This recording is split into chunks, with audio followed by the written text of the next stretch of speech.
Good morning, everyone. We truly are witnessing a significant event, as you have seen through even your reporting through the last few days. Karnataka has introduced a new model. It is a model to deal with the situation of Naxals. It has been an amazing transition that has happened over these few days. We are all well aware that these are things that have been happening, actions that have been happening across the country, Chhattisgarh, Andhra, so on and so forth. Karnataka stands in a position to show a new way of moving forward. Karnataka has learned from its 5 decades of Naxalite action in this state. But it has possibly come of age. As you all witnessed, the Chief Minister welcomed the 6 Naxalites who came out of their habitat that they have been working in across maybe 2.5 decades. They have returned to the democratic movement. The transition has been not about any goals. It is about the way to approach things going forward. So in this regard, we want to pinpoint 3 aspects which I want to lay down in order to sort of see this press conference in this broader context of why is this so significant.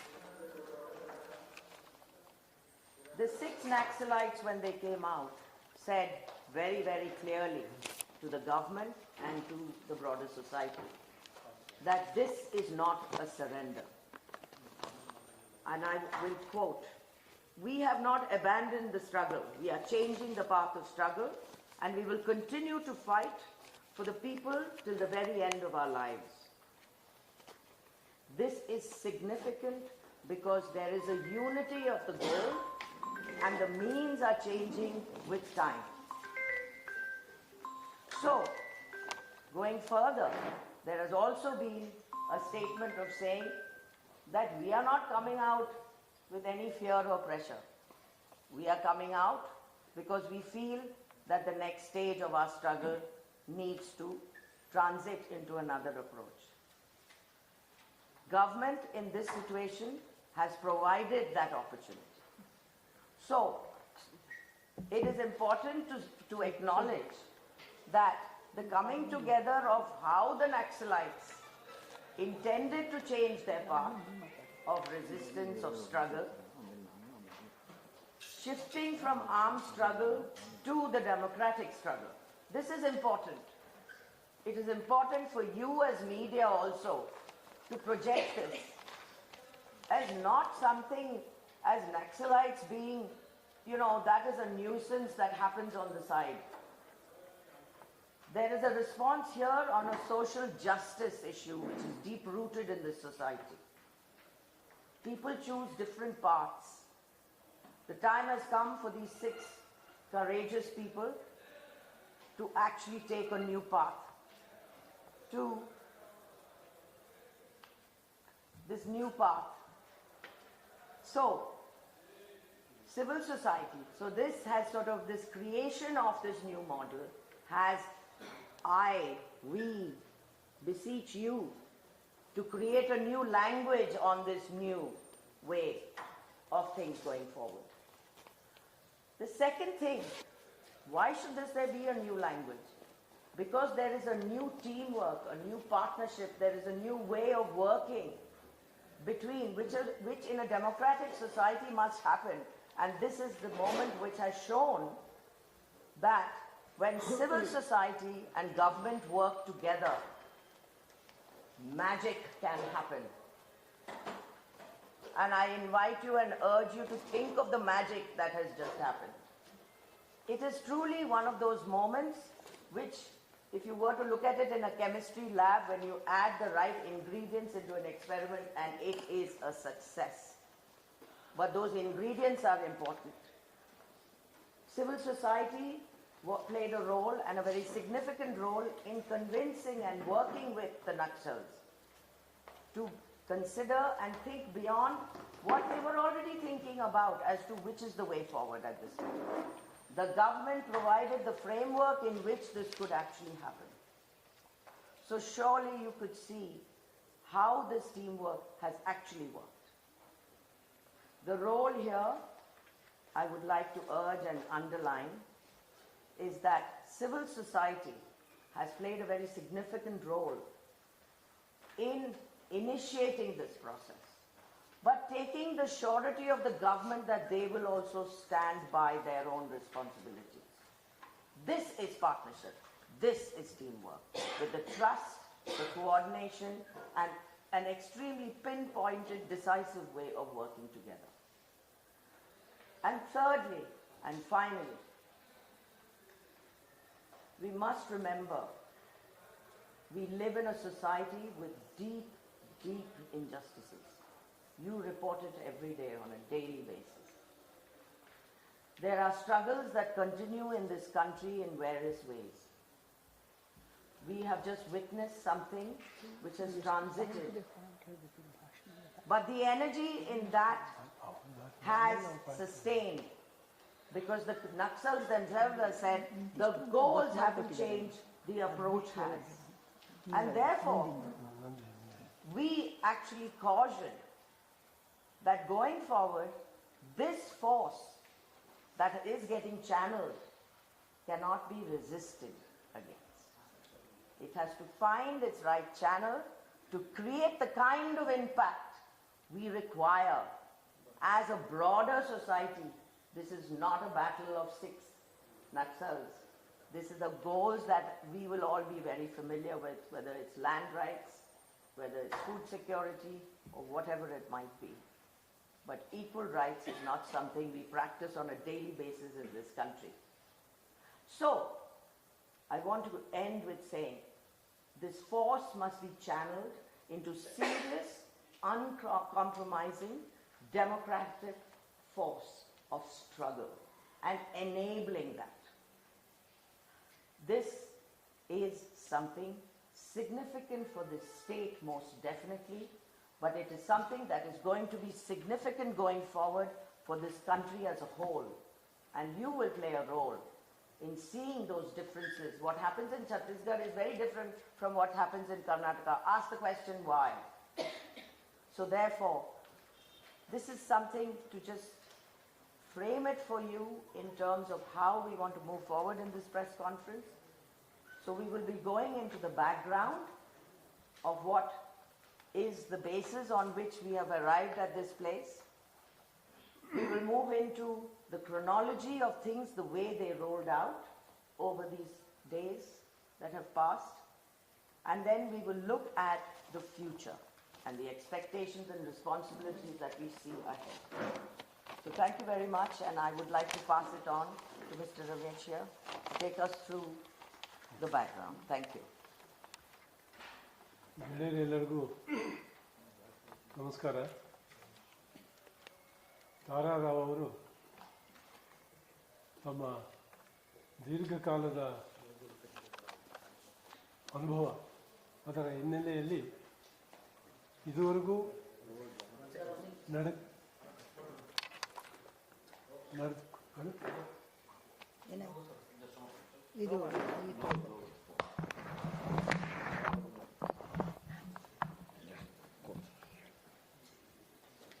ಇದುವರೆಗೂ ನಡೆದುಕೊಂಡು ಬಂದಂಥ ಮತ್ತು ಇತ್ತೀಚೆಗೆ ಕೆಲವೇ ದಿನಗಳ ಅಂತರದಲ್ಲೇ ನಡೆದಂಥ ವಿದ್ಯಮಾನಗಳು ಏನಿವೆ ಅವುಗಳ ಒಂದು ಸಾರಾಂಶವನ್ನು ನಿಮ್ಮ ಮುಂದೆ ಇಟ್ಟಿದ್ದಾರೆ. ಒಟ್ಟಾರೆ ಭಾರತದ ಪರಿಸ್ಥಿತಿಯ ಬಗ್ಗೆ ಕೂಡ ಅವರು ಬೆಳಕು ಚೆಲ್ಲಿದ್ದಾರೆ.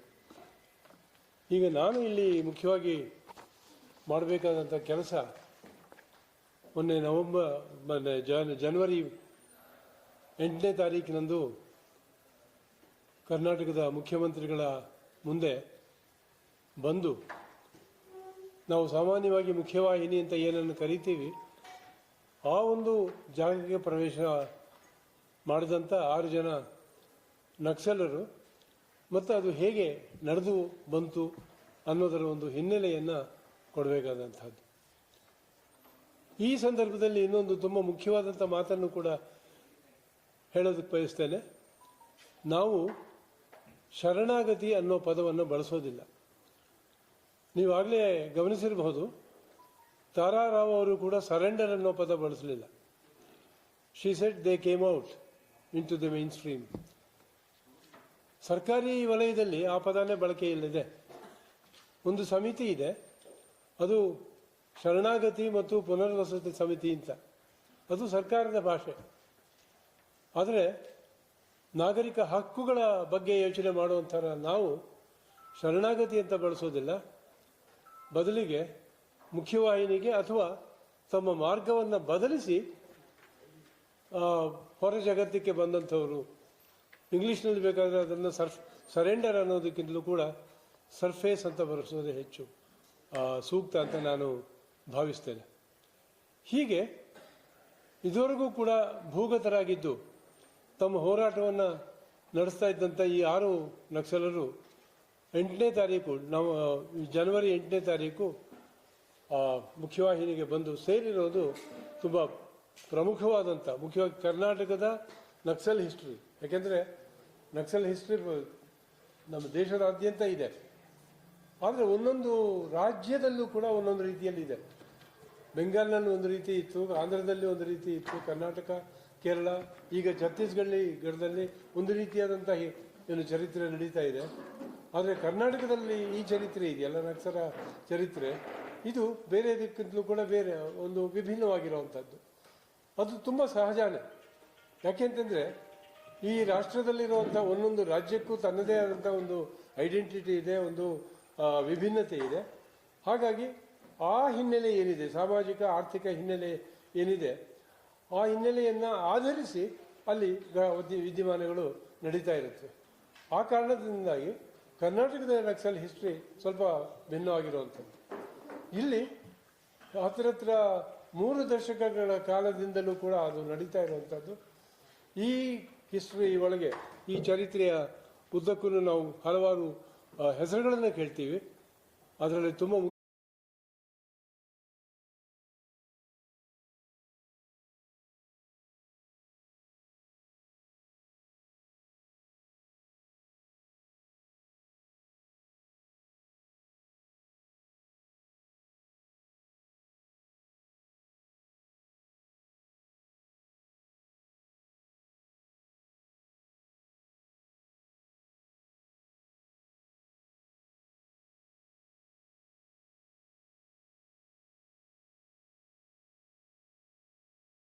ಮುಳುಗಿತ್ತು. ಮತ್ತು ಇದು ಕೇವಲ ಯಾವುದೋ ಒಂದು ವಿಭಾಗದ ಜನ ಸುಮ್ಮನೆ ಸರ್ಕಾರದ ಮೇಲೆ ಅಥವಾ ಸಮಾಜದ ಮೇಲೆ ಬೀಳ್ತಾರೆ ಅಂತ ಏನು ಅಲ್ಲ. ಅವರು ಆ ರೀತಿಯಾದಂಥ ಘಟನೆಗಳು ನಡೆಯೋದಕ್ಕೆ ಹಿನ್ನೆಲೆಯನ್ನು ನಾವು ನೋಡಬೇಕಾಗುತ್ತೆ. ಅದನ್ನು ನಾನು ನಿಮಗೆ ಇವತ್ತು ವಿವರಿಸಬೇಕಾದ್ದು ಇಲ್ಲ, ಗೊತ್ತಿರುವಂಥದ್ದೇ. ಅದಕ್ಕೋಸ್ಕರ ಆಗ ಶಾಂತಿಗಾಗಿ ನಾಗರಿಕ ವೇದಿಕೆ ಅನ್ನೋ ಒಂದು ಸಂಘಟನೆ, ಒಂದು ವೇದಿಕೆ ಅಲ್ಲಿ ಶುರುವಾಯಿತು. ಅದರ ಮೂಲಕ ಸಮಾಜಕ್ಕೂ ಕೂಡ ಒಂದು ರೀತಿಯಾದಂಥ ಸಂದೇಶವನ್ನು ಕೊಡೋದಕ್ಕೆ ಪ್ರಯತ್ನಗಳು ನಡೆದು, ಇಂಥ ಘಟನೆಗಳು ನಡಿಬಾರ್ದು ಅಂತಂದರೆ ಸಮಾಜದಲ್ಲಿ ಎಲ್ಲರಿಗೂ ಬೇಕಾದಂಥ ಸವಲತ್ತುಗಳು ಸಿಗಬೇಕು. ಸಾಮಾಜಿಕ ನ್ಯಾಯ ಅಂತ ಏನು ಕರಿತೀವಿ, ಎಲ್ಲ ರೀತಿಯಾದಂಥ ನ್ಯಾಯ ಅದು ಎಲ್ಲರಿಗೂ ಕೂಡ ಸಿಗಬೇಕು ಅಂತ. ಆದರೆ ಸರ್ಕಾರಗಳು ಹೆಚ್ಚಾಗಿ ಅದರ ಕಡೆ ಗಮನ ಕೊಡಲಿಲ್ಲ. ನಂತರ BJP ಸರ್ಕಾರ, ಆವಾಗಿದ್ದು ಧರ್ಮಸಿಂಗ್ ಸರ್ಕಾರ, ಕಾಂಗ್ರೆಸ್ ಸರ್ಕಾರ. ನಂತರ ಬಂದಿದ್ದು BJP ಸರ್ಕಾರ. ಆವಾಗೇನೂ ಆಗಲೇ ಇಲ್ಲ. ಮತ್ತು 2013ರಲ್ಲಿ ಕಾಂಗ್ರೆಸ್ ಸರ್ಕಾರ ಅಧಿಕಾರಕ್ಕೆ ಬಂತು. ಆಗ ಮುಖ್ಯವಾಗಿ ನಾವು ನೆನಪಿನಲ್ಲಿ ಇಟ್ಕೊಳ್ಬೇಕಾದಂಥದ್ದು 3 ಹೆಸರುಗಳು: ದೊರೆಸ್ವಾಮಿಗಳು, AK ಸುಬ್ಬಯ್ಯ ಮತ್ತು ಗೌರಿ ಲಂಕೇಶ್. ದುರದೃಷ್ಟವಶಾತ್ತು ಆ 3 ಜನರು ನಮ್ಮ ಜೊತೆಯಲ್ಲಿ ಇವತ್ತು ಇಲ್ಲ. ಆ 3 ಜನರ ನಾಯಕತ್ವದಲ್ಲಿ ಈ ಶಾಂತಿಗಾಗಿ ನಾಗರಿಕ ವೇದಿಕೆ ಮುಂದುವರಿತು. ಅದೇ ಸಂದರ್ಭದಲ್ಲೇ 2014ರಲ್ಲಿ ಡಿಸೆಂಬರ್ 28ರಂದು ಇಬ್ಬರು ಪ್ರಮುಖ ನಕ್ಸಲ್ ನಾಯಕರು ಆಚೆಗೆ ಬಂದರು, ಶರಣಾಗಲಿಲ್ಲ, ಆಚೆಗೆ ಬಂದರು. ಒಬ್ಬರು ನೂರ್ ಶ್ರೀಧರ್ ಮತ್ತು ಇನ್ನೊಬ್ಬರು ಸಿರಿಮನೆ ನಾಗರಾಜ್. ಬಂದಾಗಲಿಂದಲೂ ಕೂಡ ಅವರು ಈ ಪ್ರಜಾತಾಂತ್ರಿಕ ಪ್ರಾಸೆಸ್ ಏನಿದೆ, ಪ್ರಕ್ರಿಯೆಗಳು, ಅದರಲ್ಲಿ ತಮ್ಮನ್ನು ತಾವು ತೊಡಗಿಸಿಕೊಂಡಿದ್ದಾರೆ ಸಕ್ರಿಯವಾಗಿ. ಆ ನಂತರ ಇನ್ನೂ ಕೆಲವರು ಬಂದು ಸೇರಿಕೊಂಡಿದ್ದಾರೆ. ಆದರೆ ಅವರು ಇಷ್ಟು ಸಕ್ರಿಯವಾಗಿದ್ದಾರೆ ಅಂತ ಹೇಳೋಕ್ಕಾಗಲ್ಲ. ಅದಕ್ಕೆ ಅವರದೇ ಕಾರಣಗಳಿರುತ್ತೆ. ನೀಲಗುಳಿ ಪದ್ಮನಾಭ, ಕನ್ಯಾಕುಮಾರಿ, ಮತ್ತು ಇನ್ನೂ ಹಲವರು, ರಿಜ್ವಾನಾ ಬೇಗಂ, ಹೀಗೆ. ಅಂದರೆ ಒಟ್ಟಾರೆ ನಿಧಾನವಾಗಾದ್ರೂ ಕೆಲವರು ಈ ನಕ್ಸಲ್ ಮೂವ್ಮೆಂಟ್ ಚಳವಳಿಯಲ್ಲಿ ಇದ್ದಂಥವರು ಆಚೆಗೆ ಬಂದದ್ದಾಗಿದೆ. ಮತ್ತು 18ರಲ್ಲಿ BJP ಸರ್ಕಾರ ಬರುತ್ತೆ. ಆ ಪೀರಿಯಡ್ನಲ್ಲಿ ಏನೂ ಆಗಲಿಲ್ಲ. ನಂತರ ಬಂದಂತಹ ಕಾಂಗ್ರೆಸ್ ಸರ್ಕಾರ ಇತ್ತೀಚೆಗೆ, ಆಗ ಒಂದು ಸಮಿತಿ ಅಸ್ತಿತ್ವಕ್ಕೆ ಬರ್ತದೆ. ಅದೇನಂತಂದರೆ ನಕ್ಸಲರ ಶರಣಾಗತಿ ಮತ್ತು ಪುನರ್ವಸತಿ ಸಮಿತಿ ಅಂತ. ಆ ಸಮಿತಿಯಲ್ಲಿ ನಾಗರಿಕ ಸಮಾಜದ 3 ಜನ ಇರ್ತಾರೆ. ಈಗಲೂ ಅವರು ಕಂಟಿನ್ಯೂ ಆಗ್ತಿದ್ದಾರೆ. ಮತ್ತು ನಮ್ಮ ಜೊತೆಯಲ್ಲೂ ಕೂಡ ಅವರು ಕೆಲಸ ಮಾಡಿದ್ದಾರೆ. ಬಂಜಗರ ಜಯಪ್ರಕಾಶ್, ಪಾರ್ವತೀಶ್ ಬಿಳಿದಾಳೆ ಮತ್ತು ಶಿವಮೊಗ್ಗದ ವಕೀಲರಾದಂಥ ಶ್ರೀಪಾಲ್. ಅವರ ಜೊತೆಯಲ್ಲಿ ಇನ್ನೂ ಕೆಲವರು ಸರ್ಕಾರಿ ಅಧಿಕಾರಿಗಳು ಕೂಡ ಇದ್ದಾರೆ. ಪುನರ್ವಸತಿ ಸಂಸ್ಥೆಯವರು ಅವ್ರ ಕೆಲಸ ಏನು ಅಂತಂದರೆ, ಯಾರ್ಯಾರು ಆಚೆಗೆ ಬಂದಿದ್ದಾರೆ ಶರಣಾಗತಿ ಮಾಡಿಸೋದು, ಸೋಕಾಲ್ಡ್. ನಾನು ಬಳಸ್ತಾ ಇರೋ ಮಾತಲ್ಲ ಇದು, ಅವರ ರೆಸ್ಪಾನ್ಸಿಬಿಲಿಟಿ ಅದು. ಅವ್ರನ್ನ ಆಚೆಗೆ ತರೋದು ಮತ್ತು ಅವ್ರಿಗೆ ಸರಿಯಾದಂಥ ಪುನರ್ವಸತಿ ಪ್ಯಾಕೇಜ್ ಅಂತ ಏನು ಕರೀತಾರೆ ಅದನ್ನು ಇಂಪ್ಲಿಮೆಂಟ್ ಮಾಡೋದು. ಆದರೆ ಸರ್ಕಾರಗಳು ಸರಿಯಾದ ರೀತಿಯಲ್ಲಿ ಅದಕ್ಕೆ ಗಮನ ಕೊಡೋದೇ ಇರೋದ್ರಿಂದ ಅದು ಮುಂದುವರಿಯಲಿಲ್ಲ.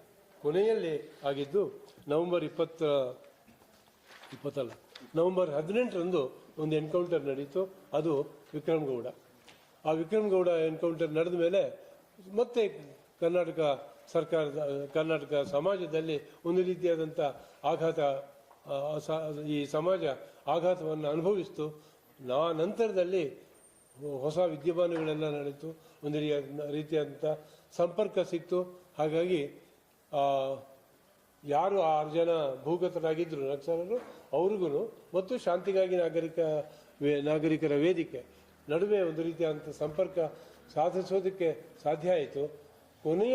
ಕೊನೆಗೂ ಎಲ್ಲರ ಪ್ರಯತ್ನದಿಂದ 6 ಜನ ಆಚೆಗೆ ಬರೋದಕ್ಕೆ ಸಾಧ್ಯ ಆಯಿತು.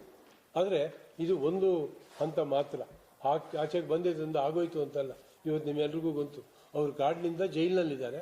ಇವತ್ತಿನ ರೆಸ್ಪಾನ್ಸಿಬಿಲಿಟಿ, ನಮ್ಮ ಜವಾಬ್ದಾರಿ ಏನಂದರೆ ಅವರನ್ನು ಜೈಲಿನಿಂದ ನಾಡಿಗೆ ಕರ್ಕೊಂಬರುವಂಥದ್ದು. ಅದು ಹೇಗೆ ಅಂತ, ಅದಕ್ಕೋಸ್ಕರ ಅಲ್ಲಿ ಸಾಕಷ್ಟು ಕೆಲಸಗಳು ಇನ್ನೂ ಆಗಬೇಕಾಗಿದೆ. ನಿನ್ನೆ ಮತ್ತೆ ನಾವು ಮುಖ್ಯಮಂತ್ರಿಗಳನ್ನ ಮೀಟ್ ಮಾಡಿದ್ವಿ.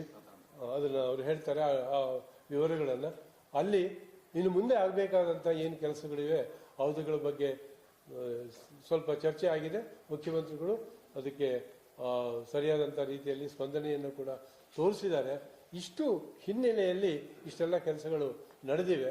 ಹಾಗಾಗಿ ನೀವು ಪತ್ರಿಕಾ ಮಾಧ್ಯಮದವರು ಈ ಎಲ್ಲ ವಿಷಯಗಳನ್ನು ಕೂಡ ಸರ್ಕಾರಕ್ಕೆ ಮತ್ತು ಅದಕ್ಕಿಂತ ಮುಖ್ಯವಾಗಿ ಸಮಾಜಕ್ಕೂ ಕೂಡ ತಿಳಿಸಬೇಕಾದಂಥ ಒಂದು ಜವಾಬ್ದಾರಿ ನಿಮ್ಮ ಮೇಲೆ ಇದೆ ಅಂತ ಹೇಳಿ ಹಿನ್ನೆಲೆಯನ್ನು ಮುಗಿಸಿ ಈಗ ಮಿಕ್ಕ ವಿವರಗಳನ್ನು ನಮ್ಮ ಗೆಳೆಯರು ನಿಮಗೆ ಕೊಡ್ತಾರೆ ಅಂತ ಹೇಳಿ ನಾನು ಮಾತನ್ನು ಮುಗಿಸ್ತೇನೆ. ನಮಸ್ಕಾರ. ಒಂದು ನಿಮಿಷ.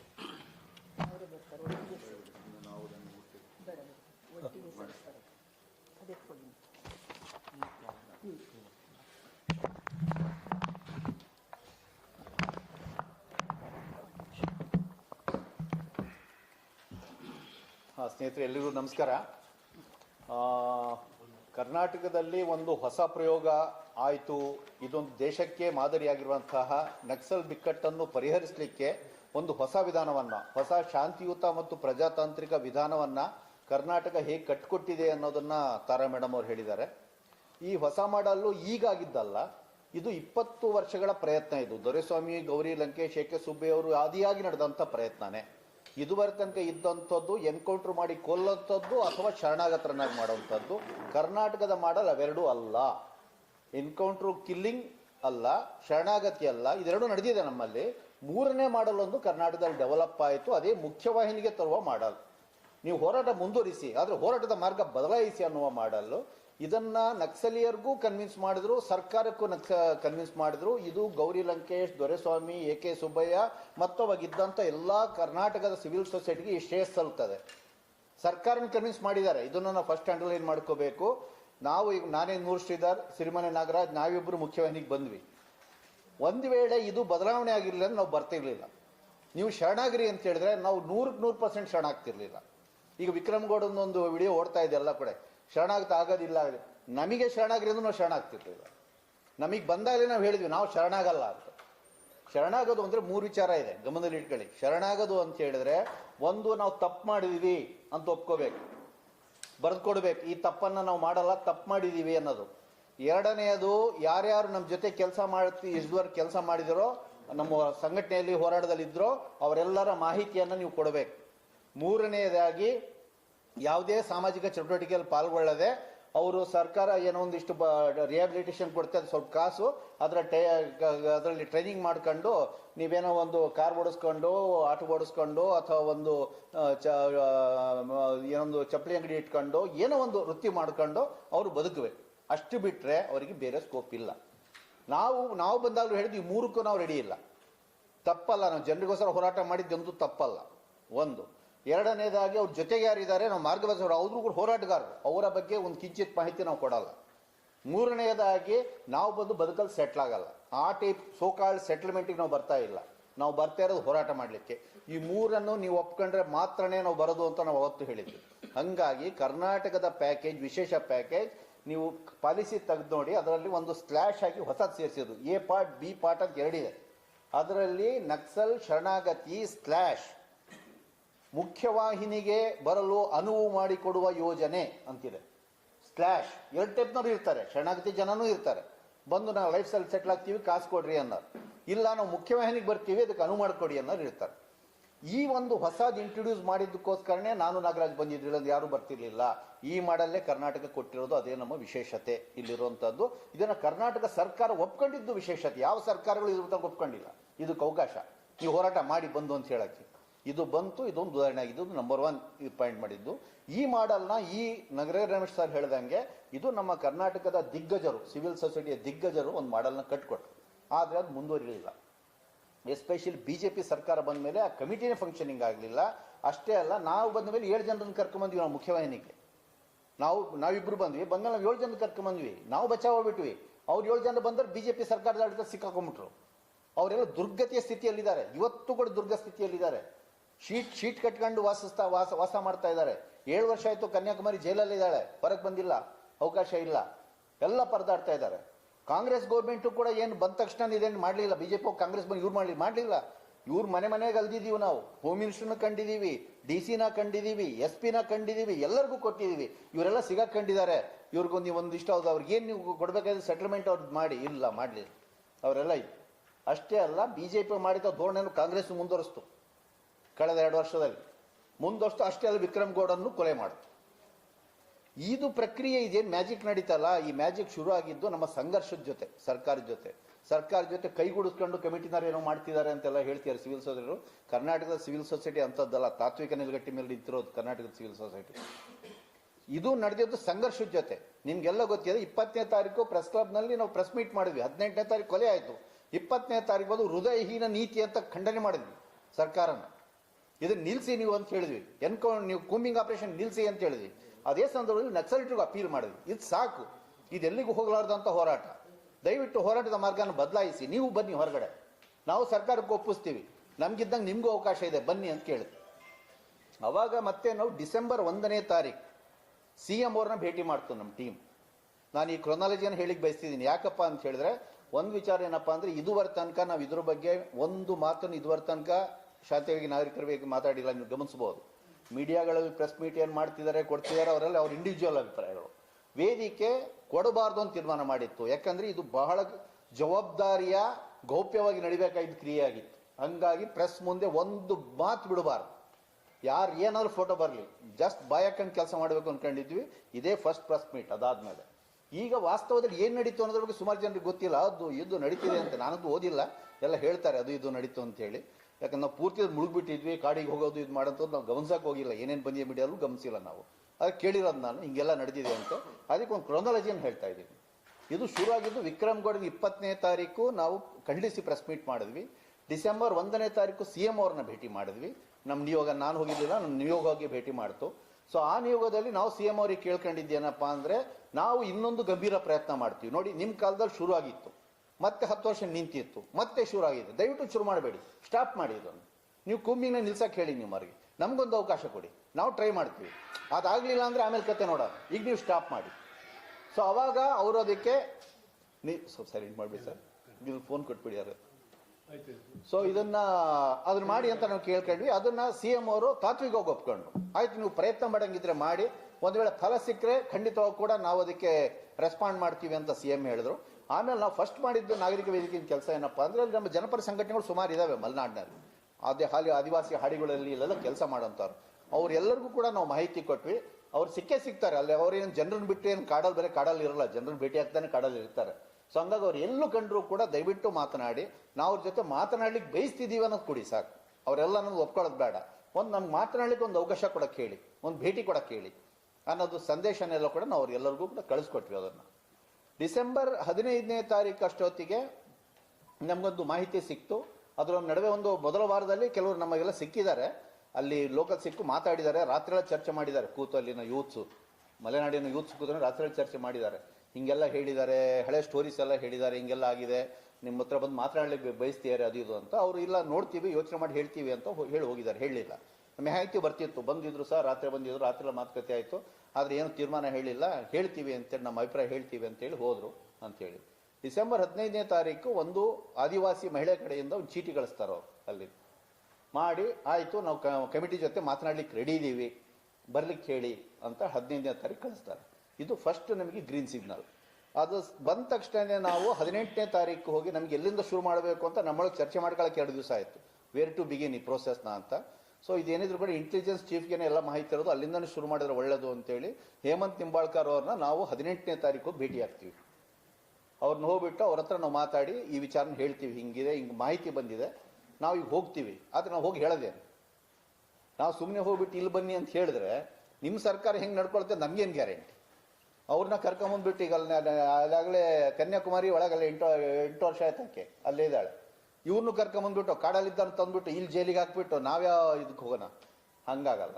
ಸೊ ನಿಮ್ಮ ಸರ್ಕಾರ ಒಂದು ವೇಳೆ ಅವ್ರು ಒಪ್ಪೋದಾದರೆ ನಿಮ್ಮ ಸರ್ಕಾರ ಏನು ಮಾಡುತ್ತೆ ನಮಗೆ ಕ್ಲಿಯರ್ ಇರಬೇಕು, ಇದನ್ನು ಕೊಡಿ ಅಂತ. ಅವಾಗ ಸುಮಾರು ಡಿಸ್ಕಷನ್ ಆಯಿತು. ಅವರು ಇಲ್ಲ, ನಾವು ಎಲ್ಲ ಪ್ರಯತ್ನಗಳನ್ನು ಮಾಡೋಣ, ಖಂಡಿತವಾಗೂ ಕೂಡ ಅವ್ರು ಜೈಲಲ್ಲಿ ಕೊಳಿಸೋದಿಲ್ಲ ಅವ್ರನ್ನ, ಮತ್ತೆ ಅವ್ರಿಗೆ ನಾವು ಹೆಂಗಾದ್ರೂ ಮಾಡಿ ಹೊರಗೆ ಬರಂಗೆ ನಾವು ಮಾಡ್ತೀವಿ. ಆದರೆ ಅಲ್ಪ ಸ್ವಲ್ಪ ಶಿಕ್ಷೆಗಳು ಆಗಬಹುದು, ಅದಕ್ಕೆ ಅವರು ಕೂಡ ತಯಾರಿರಬೇಕು. ಆದರೆ ಅದನ್ನು ನಾವು ಏನು ಮಾಡೋಕ್ಕಾಗಲ್ಲ. ಆದರೆ ಖಂಡಿತವಾಗಿ ಕೂಡ ಬೇಲ್ಗಳು ಅಂತಾದರೂ ನಾವು ಬೇಲ್ ಅಪೋಸ್ ಮಾಡಲ್ಲ, ನಾವು ಬರಂಗೆ ಮಾಡ್ತೀವಿ. ಕೇಸ್ಗಳು ನಡೀಲಿ, ಮಿನಿಮಮ್ ಶಿಕ್ಷೆ ಆದರೆ ಅಷ್ಟು ಅನುಭವಿಸೋ ಅವರು ರೆಡಿ ಇರಬೇಕು, ಮಿಕ್ಕಂತೆ ನಮ್ಮ ಕಡೆಯಿಂದ ಎಲ್ಲ ಕೋಆಪರೇಷನ್ ಇರುತ್ತೆ ಅಂತ ಅವ್ರು ಹೇಳಿದ್ರು. ಸರಿ ಅಂತೇಳಿ. ಆದರೆ ನಮಗೆ ಇನ್ನೂ ಪೂರ್ತಿ ಸಮಾಧಾನ ಇಲ್ಲ. ಮತ್ತೆ ನೆಕ್ಸ್ಟ್ ಡೇ ಬೆಳಿಗ್ಗೆ CM ಅವ್ರಿಗೆ ಕಾಣಬೇಕು ಅಂತ ಹೇಳಿದ್ವಿ. CM ಅವರು ಗುಲ್ಬರ್ಗಕ್ಕೆ ಹೋಗ್ಬೇಕಾಯಿತು, ಭಾಳ ಅರ್ಜೆಂಟಲ್ಲಿದ್ದರು. ಆದರೆ ಅವ್ರು ಹೇಳಿದ್ವಿ ಇಲ್ಲ, ಭಾಳ ಇಂಪಾರ್ಟೆಂಟು, ನೀವು ಸ್ವಲ್ಪ ಸಿಗಲೇಬೇಕು ನಮಗೆ ಅಂತ. ಅವ್ರಿಗೆ ಅರ್ಥ ಆಯಿತು ಸೆನ್ಸು. ಸೊ ಹಂಗಾಗಿ ಅವರು ಸರಿ ಅಂತೇಳಿ ಅವತ್ತು ಇದಕ್ಕೆ ಏರ್ಪೋರ್ಟಿಗೆ ಹೋಗ್ತಿದ್ದವರು ನಿಲ್ಲಿಸಿ ಕ್ಯಾನ್ಸಲ್ ಮಾಡಿ ಮತ್ತೆ ಒಳಗೆ ಬಂದು ಮತ್ತೆ ನಮ್ಮ ಜೊತೆ ಮೀಟಿಂಗ್ ಆಯಿತು. ಸೊ ಅವರು ನಾವು ಅಷ್ಟೇ, ಇನ್ಯಾರೂ ಇಲ್ಲ, ಓನ್ಲಿ CM ಆ್ಯಂಡ್ ಟೀಮ್ ಅಷ್ಟೇ, ಇನ್ಯಾರು ಒಬ್ಬರೂ ಇಲ್ಲ, ಅವ್ರ ಸೆಕ್ರೆಟರೀಸು ಇಲ್ಲ. ಇದ್ದು ಡಿಸ್ಕಷನ್ ಅದರೊಳಗೆ ಆಯಿತು. ಅದ್ರಾಗ ಹೇಳಿದ್ವಿ ಸರ್, ನೀವು ಪೂರ್ತಿ ಕಾನ್ಫಿಡೆನ್ಸ್ ಕೊಡೋದಾದರೆ ನಾವು ಇದ್ದೀವಿ, ಆ ಮಕ್ಕಳನ್ನ ಪೂರ್ತಿ ಜೈಲಿಗೆ ಹಾಕಲ್ಲ, ನಾವು ಮಾಡ್ತೀವಿ, ದಾರಿ ಮಾಡ್ತೀವಿ ಅಂತ ನೀವು ಹೇಳೋದಾದರೆ ನಾವು ಹೋಗ್ತೀವಿ, ಇಲ್ಲ ಅಂದ್ರೆ ನಾವು ಹೋಗಲ್ಲ, ಹಿಂಗಿದೆ ಅಂತ. ಇಲ್ಲ ಮಾಡಿ ಇದನ್ನು ಸುಮ್ಮನೆ ಇದು ಹಿಂಗೇ ರಕ್ತ ಸಿಗ್ತದೆ ಬೇಡ, ಮಾಡಿ ಅದನ್ನೊಂದು ಪ್ರಯತ್ನ ಮಾಡಿ, ನಮ್ಮ ಸರ್ಕಾರದ ನೀತಿಯೊಳಗೆ ಏನೆಲ್ಲ ಸಾಧ್ಯ ಇದೆ ಮಾಡೋಣ, ಅವರಿಗೆ ಹೆಲ್ಪ್ ಮಾಡೋಣ. ಬಟ್ ಏನಿದ್ರು ವ್ಯಾಪ್ತಿ ಒಳಗೆ ಮಾಡಬೇಕಾಗ್ತದೆ, ವ್ಯಾಪ್ತಿ ದಾಟ್ ಮಾಡೋಕ್ಕಾಗಲ್ಲ, ಆದರೆ ವ್ಯಾಪ್ತಿ ಒಳಗೆ ಮ್ಯಾಕ್ಸಿಮಮ್ ಮಾಡೋಣ, ಅವರಿಗೆ ಇದು ಮಾಡೋಣ ಅಂತ ಹೇಳಿದ್ರು. ಆ ಮಾತು ಕೊಟ್ಟಿದ್ದಕ್ಕೇನೆ ಅದು ಕೊಟ್ವಿ. ಆಮೇಲೆ ಇಲ್ಲ ಅಷ್ಟೆಲ್ಲ ಅವ್ರಿಗೆ ಅಲ್ಲ ಫಸ್ಟ್ ಅವ್ರು ಅಷ್ಟು ಹೇಳಿಲ್ಲ, ಇದೆಲ್ಲ ಮಾಡಬಹುದು, ಆದರೂ ನಾನು ಒಂದ್ಸರಿ ಇನ್ನೂ ಖಚಿತಪಡಿಸ್ಕೋತೀನಿ, ನಿಮ್ಮದು 100% ಅನ್ಕೋಬೋದಾ ಸರ್ ಅಂತ ಕೇಳಿದ್ವಿ. ಅನ್ಕೋಬಹುದು, ಆದರೂ ಕೂಡ ನಾನು ಹೋಮ್ ಮಿನಿಸ್ಟರ್ ಜೊತೆ DCM ಜೊತೆ ಎಲ್ಲರ ಜೊತೆ ಮಾತಾಡಿ ನಿಮಗೆ ಹೇಳ್ತೀನಿ ಅಂತ ಹೇಳಿದ್ರು. ಆಮೇಲೆ ನಮಗವ್ರು ಕನ್ಫರ್ಮ್ ಮಾಡಿ ಅಷ್ಟರೊಳಗೆ ಅವ್ರದ್ದು ಬೆಳಗಾಂ ಅಧಿವೇಶನ ಆಯಿತು, ಅಲ್ಲಿಗೆ ಹೋದ್ರು, ಮನಮೋಹನ್ ಸಿಂಗ್ ಅವ್ರದ್ದಾಯಿತು. ಇದೆಲ್ಲ ಆದ ನಂತರದಲ್ಲಿ ಮತ್ತವ್ರ ಗ್ಯಾಪ್ ಆಯಿತು. ನಾವು ಏನಪ್ಪ ಏನು ಬರಲೇ ಇಲ್ಲ ಅಂತ ನಾವು ಸುಮ್ಮನಾದ್ವಿ. ಮತ್ತು 28ನೇ ತಾರೀಕು ಮೆಸೇಜ್ ಕಳಿಸಿದ್ರು, ಇಲ್ಲ ನಾವು ಮಾತಾಡ್ಕೊಂಡಿದ್ದೀವಿ, ಯು ಗೋ ಹೆಡ್, ನಾವು ಇರ್ತೀವಿ ನಿಮ್ಮ ಜೊತೆ, ಯು ಗೋ ಹೆಡ್ ಅಂತೇಳಿ 28ನೇ ತಾರೀಕು ಮೆಸೇಜ್ ಕೊಟ್ಟರು. 29ನೇ ತಾರೀಕು ಅವರು ಪ್ರೆಸ್ ಮೀಟು ಕೂಡ ಮಾಡಿದ್ರು. ನಮ್ಮ ಅದೃಷ್ಟಕ್ಕೆ 1ನೇ ತಾರೀಕು ಅಷ್ಟೊತ್ತಿಗೆ ಮತ್ತೆ ಅವರಲ್ಲಿ ಕಾಂಟ್ಯಾಕ್ಟ್ ಆಯ್ತು ಒಳಗಡೆ, ಫಾರೆಸ್ಟ್ ಒಳಗಡೆ. ಅವ್ರು ಮತ್ತೆ ಅವರಿಗೆ ನಾವು ಹೇಳಿದ್ವಿ, ಮೊದಲೇ 26ನೇ ತಾರೀಕು ಹೇಳಿದ್ವಿ, ಬಂದು ಹೋಗಿದ್ರಂತೆ. ಮತ್ತೆ 2ನೇ ಸರಿ ಬಂದಾಗ 1ನೇ ತಾರೀಕಲ್ಲಿ ಬಂದಿತ್ತು. ಸೊ ಅವ್ರನ್ನ ಅಲ್ಲೇ ಇಟ್ಕೊಳ್ಳಿ, ನಾವು ಈಗಲೇ ಬರ್ತೀವಿ ಅಂತ ಹೇಳಿ ನಾವು ಮತ್ತೆ ರಾತ್ರೋರಾತ್ರಿ ಪ್ರಯಾಣ ಮಾಡಿ 2ನೇ ತಾರೀಕು ಅರ್ಲಿ ಮಾರ್ನಿಂಗ್ ನಸುಗಂತದಲ್ಲಿ ಮತ್ತೆ ಕಾಡಿಗೆ ಹೋದ್ವಿ. ಫಸ್ಟ್ ಭೇಟಿ ನಮ್ದು ಅದೇನೆ. ಅಲ್ಲಿ ಹೋದಾಗ ಬಹಳ ಒಂದು ವಿವರ ಇದು. ಬೆಳಿಗ್ಗೆ ನಮ್ಗೆ 8 ಗಂಟೆಗೆ ಶುರು ಆಗಿದ್ದು ಚರ್ಚೆ, ಸಾಯಂಕಾಲ 7 ಗಂಟೆ ತನಕ ನಾನ್ ಸ್ಟಾಪ್, 11 ಗಂಟೆ ನಾನ್ ಸ್ಟಾಪ್ ಡಿಸ್ಕಷನ್ ನಡೀತಿದ್ರೊಳಗೆಲ್ಲ ಕೂಡ. ಸೊ ಇಲ್ಲಿ ನಮಗೆ ಅದ್ರ ನಾವು ಅರ್ಥ ಮಾಡ್ಕೋಬೇಕಾಗಿತ್ತು, ಅವ್ರು ಏನು ಬಯಸ್ತಿದ್ದಾರೆ, ಏನು ವಿಚಾರ ಅಂತ. ಅದು ನಮಗೂ ಫಸ್ಟ್ ನಮಗೂ ರೂಪುಗೊಳ್ತಿರ್ಲಿಲ್ಲ. ಫಸ್ಟ್ ಅವ್ರು ಏನು ಹೇಳ್ತಾರೆ ಎಲ್ಲ ಕೇಳಿಸ್ಕೊಂಡ್ವಿ, ನಮ್ದು ಇದೆಲ್ಲ ಕೂಡ ಹೇಳಿದ್ವಿ. ಆಮೇಲೆ ನಮ್ಗೆ ಅರ್ಥ ಆಗಿದ್ದೇನಪ್ಪ ಅಂದರೆ ಅವರಿಗೆ ಆಗಬೇಕು ಅಂತಿದೆ, ಆದರೆ ಅದ್ರ ಬಗ್ಗೆ ಒಂದು ಬಹಳ ಗಂಭೀರವಾದಂಥ ಒಂದು ಆತಂಕ ಇದೆ. ಆ ಆತಂಕ ಏನು ಅಂತ ಹೇಳಿದ್ರೆ ಅವ್ರಿಗೊಂದು 2-3 ಆತಂಕ. ಒಂದು ಆತಂಕ ಬಹಳ ಸೀರಿಯಸ್ ಆಗಿದೆ, ಎರಡು ಮೇನ್ ಆತಂಕಗಳಿದೆ. ಒಂದು ಆತಂಕ ಅವ್ರಿಗೆ ಇರೋದೇನಪ್ಪ ಅಂತ ಹೇಳಿದ್ರೆ, ನಮ್ಮನ್ನ ಹೊರಗೆ ಬಂದರೆ ಇವ್ರು ಹೀನಾಯವಾಗಿ ನಡೆಸ್ಕೋಬಹುದು. ಅವ್ರು ಹೋಗ್ಬಿಟ್ಟು ಅಲ್ಲಿ ತಪ್ಪೊಪ್ಕೊಂಡು ನಿಂತ್ಕೊಂಡು ತಲೆ ಬಗ್ಗಿಸಿ ನಾವು ಮಾಡಿದ ತಪ್ಪಾಯಿತು, ಆಚರಣೆ ಸರಿ ಇಲ್ಲ, ಈ ಸಿದ್ಧಾಂತ ಸರಿ ಇಲ್ಲ, ನಾವು ವಿದ್ಯುತ್ ಪಕ್ಷ ಸರಿ ಇಲ್ಲ, ಇದೆಲ್ಲ ಕೂಡ ನಾವು ಹೇಳಬೇಕು ಅನ್ನೋಂಗೆ ಮಾಡ್ಕೊಳ್ತಾರೆ. ಹಂಗೆ ಯಾಕೆ ಮಾಡಿ ಇದು ಮಾಡ್ಕೋಬೇಕು? ಹಂಗೆ ಮಾಡೋದಕ್ಕಿಂತ ಬೇಕಾದ್ರೆ ಎಷ್ಟು ದಿವಸ ಬೇಕಾದ್ರೆ ಹೋರಾಟ ಮಾಡೋಣ, ಹೋದರೆ ಇಲ್ಲೇ ಪ್ರಾಣ ಹೋಗಿ ಅದು ಮಾಡ್ಕೊಳ್ಳೋದು ಬೇಡ. ಅದನ್ನು ಯಾವುದೇ ಕಾರಣಕ್ಕೂ ತಲೆ ತಗ್ಗಿಸಬಾರ್ದು. ಇದು ಒಂದು ಅವರಿಗೆ. ಅದಕ್ಕೆ ಭಾಳ ಸ್ವಾಭಿಮಾನದಿಂದ ಬದುಕಿದವರು ಅವರು. ಅವರ ಇತಿಹಾಸ ನನಗೆ ಹೇಳಕ್ಕೆ ಟೈಮ್ ಇಲ್ಲ. ಅವ್ರು ಹೆಂಗೆ ಅವ್ರು ಪಟ್ಟಿದ್ದಾರೆ, ಅವ್ರ ಕಥೆಗಳೆಲ್ಲ ಕೇಳಿದೀವಿ ಹೆಂಗಾಯ್ತು ಅಂತ. ಇಲ್ಲಿಂದ ಅವರು 14 ವರ್ಷಗಳ ಹಿಂದೆ ಇಲ್ಲಿಂದ ಕೇರಳ ತನಕ ನಡ್ಕೊಂಡು ಹೋಗಿದ್ದಾರೆ ಎಲ್ಲ ಇಡೀ ಟೀಮ್ ಆಗಿ. ಅಲ್ಲೋಗಿ ಕೇರಳ, ತಮಿಳುನಾಡು, ಕೇರಳ ಸೇರ್ಕೊಂಡು ಅಲ್ಲಿ ಸುಮಾರು ದಿವಸ ಹೋರಾಟ ಮಾಡಿದ್ದಾರೆ. ಸುಮಾರು ಕಷ್ಟ ಅಂಶಗಳನ್ನು ಅನುಭವಿಸಿದ್ದಾರೆ. ಮತ್ತಲ್ಲಿಂದ ಬೇಡ ನಮ್ಮ ಇದಕ್ಕೆ ವಾಪಸ್ ಹೋಗೋಣ, ಅಲ್ಲಿ ಹೋಗಿ ಮುಂದೆ ಹೆಂಗೆ ಹೋರಾಟ ಮುಂದುವರಿಸಬೇಕು, ಅಲ್ಲಿ ಸುಮಾರು ನಷ್ಟಾಂಶಗಳಾದ್ಮೇಲೆ ಇಲ್ಲಿ ಹೋಗೋಣ ತೀರ್ಮಾನ ಮಾಡಿದ್ದಾರೆ. ಅಲ್ಲಿಂದ 4 ತಿಂಗಳ ಕಾಲ ಇಡೀ ಬೆಟ್ಟ ಗುಡ್ಡಗಳನ್ನ ದಾಟ್ಕೊಂಡು ಇಲ್ಲಿ ಬಂದಿದ್ದಾರೆ, ವಾಪಸ್ ಬಂದಿದ್ದಾರೆ ಇಲ್ಲಿಗೆ ಎಲ್ಲ ನಡ್ಕೊಂಡು ಇಲ್ಲಿಗೆಲ್ಲ ಕೂಡ ಬಂದಿದ್ದಾರೆ. ಅವರು ಸಾವು ಲವಲೇಶದ ಭಯ ಇಲ್ಲ ಅವರಲ್ಲಿ, ಇಷ್ಟು ಭಯ ಇಲ್ಲ ಸಾವಿನ ಬಗ್ಗೆ ಅವರು. ಯಾಕೆ ಅಷ್ಟು ಸಾವುಗಳನ್ನು ಕಂಡಿದ್ದಾರೆ ಅವರು. ಅದೊಂದು ಟೈಪ್ ಕಾಡಿನ ಉಡಗಳಿದ್ದಂಗೆ ಅವ್ರು ಹಂಗಿದ್ದಾರೆ ಅವರು. ಸೊ ಅವರು ಅದಕ್ಕೆ ಅದ್ರ ಬಗ್ಗೆ ಚಿಂತೆ ಇಲ್ಲ. ಆದರೂ ಹೋರಾಟ ಮುಂದಿಲ್ಲ. ಅವರು ಕೊನೆಗೆ ಚರ್ಚೆ ಮಾಡಿ, ನಾವಿದನ್ನು ನಿಮ್ಗೆ ಚೀಟಿ ಕಳಿಸಿದ್ದು ಏನಕ್ಕೆ ಗೊತ್ತಾ ಅಂತ ಕೇಳಿದ್ರು. ಏನಕ್ಕೆ ಅಂತ ಹೇಳಿದ್ರೆ, ನಾವು ಬಂದ ನಂತರದಲ್ಲಿ ನಾವು ಅನ್ಕೊಂಡಿದ್ವಿ, ಮೊದಲು ಹೋಗಿ ನಾವೆಲ್ಲವೂ ಕೂಡ ನಾವು ಇಲ್ಲಿ ಪರಿಸ್ಥಿತಿ ಹೆಂಗಿದೆ ಅಂತ ಅಧ್ಯಯನ ಮಾಡೋಣ, ಇದಾದ ನಂತರದಲ್ಲಿ ಮುಂದೆ ಹೇಗೆ ತೀರ್ಮಾನ ಅಂತ ಮಾಡಿದ್ವಿ. ನಾವೆಲ್ಲ ಓಡಾಡಿ ಎಲ್ಲ ಕೂಡ ನೋಡಿದ್ವಿ, ಇಲ್ಲೆಲ್ಲವೂ ಕೂಡ ಕಷ್ಟಗಳಿದ್ದಾವೆ. ಆದರೆ ಕಷ್ಟಗಳ ನಡುವೆನೂ ಕೂಡ ಪರಿಸ್ಥಿತಿ ಸಾಕಷ್ಟು ಬದಲಾಗಿದೆ. ಎಲ್ಲದಕ್ಕಿಂತ ಹೆಚ್ಚಾಗಿ ನಾವು ಜನರ ಮನೆಗೆ ಹೋಗಿ ಬಾಗಿಲು ತಟ್ಟಿದರೆ ಜನರ ಮುಖದಲ್ಲಿ ಒಂದು ಕ್ಷಣ ಸಂತೋಷ, ಆಮೇಲೆ ಹೆಚ್ಚಿನ ಆತಂಕ ಕ್ರಿಯೇಟ್ ಆಗ್ತದೆ. ನಮ್ಮ ನೋಡಿ ಖುಷಿ ಆಗ್ತಾರೆ, ನಾವು ಬಂದ್ವಲ್ಲ ಎಷ್ಟು ಸಿಕ್ಕು ಅಂತ. ಊಟ ಕೊಡ್ತಾರೆ, ಮಾತಾಡಿಸ್ತಾರೆ, ಎಲ್ಲವೂ ಮಾಡ್ತಾ ಇರ್ತಾರೆ, ನಮ್ಮ ಕರ್ಕೊಂಡ ರಕ್ಷಣೆನೂ ಮಾಡ್ತಾರೆ, ಎಲ್ಲವೂ ಕೂಡ ಮಾಡ್ತಾರೆ. ಆದರೆ ಅವರೊಳಗೆ ಭಯ ಅವರೊಳಗೆ ಕಾಡ್ತಾ ಇರ್ತದೆ. ನಾವೇನಾದ್ರೂ ಒಂದು ಸಣ್ಣ ಕೆಲಸ ಅವ್ರಿಗೆ ಹೇಳಿದ್ರು ಕೂಡ ಅವರು ವಿಲಿ ಒದ್ದಾಡ್ತಾರೆ. ನಮ್ಗಿಲ್ಲ ಅಂತ ಹೇಳೋಕ್ಕಾಗಲ್ಲ, ಆದ್ರೆ ಅವ್ರಿಗೇನು ಮಾಡೋಕ್ಕಾಗಲ್ಲ, ಭಯ ಅವರಿಗೆ. ಹಿಂಗಿರ್ಬೇಕಾದ್ರೆ ನಾವಿನ್ನು ಚಳುವಳಿ ಕಟ್ಟೋಣ ಇದಕ್ಕೆ ಅಂತ ಹೇಳಿದ್ರೆ ಖಂಡಿತ ಅವ್ರು ತಯಾರೂ ಇಲ್ಲ ಜನ. ಹಂಗಿರ್ಬೇಕಾದ್ರೆ ನಾವು ಹೋರಾಟಗಾರರು ನಾವು ಹೋದ್ರೆ ಯಾವುದೋ ಒಂದು ಮನೆಗೆ ನೆಮ್ಮದಿ ಖುಷಿ ಕೊಡ್ಬೇಕು. ನಾವು ಹೋಗಿ ಅವ್ರಲ್ಲಿ ಆತಂಕ ಮೂಡಿಸ್ತಿದ್ದೀವಿ, ಭಯ ಮೂಡಿಸ್ತಿದ್ದೀವಿ ಅಂತ ಹೇಳಿದ್ರೆ ಹಂಗಾರೆ ನಾವೇನು ಮಾಡ್ತಿದ್ದೀವಿ ಅನ್ನೋ ಪ್ರಶ್ನೆ ನಮಗೆ ಹುಟ್ಟಿದೆ. ಸೊ ಹಾಗಾಗಿ ಈ ಒಂದು ಕಾರಣಕ್ಕೋಸ್ಕರ ನಾವು ಮಾಡಬೇಕು, ಇದನ್ನು ಒಂದು ಹೊಸ ಅವಕಾಶ ಸಿಕ್ಕರೆ ನಾವು ಮಾಡಬೇಕು ಅಂತಿದ್ದೀವಿ. ಆದರೆ ಹೊರಗೆ ಬಂದರೂ ಹೋರಾಟ ಮಾಡೋಕ್ಕೆ ಅವಕಾಶ ಬೇಕು. ಇದು ನಮಗೆ ಗ್ಯಾರಂಟಿ ಆಗಬೇಕು. ಇದು ಗ್ಯಾರಂಟಿ ಆಗಲ್ಲ ಅಂದರೆ ಖಂಡಿತ ನಾವು ಬರೋದಿಲ್ಲ ಅಂತ ಅವ್ರು ಹೇಳೋದು.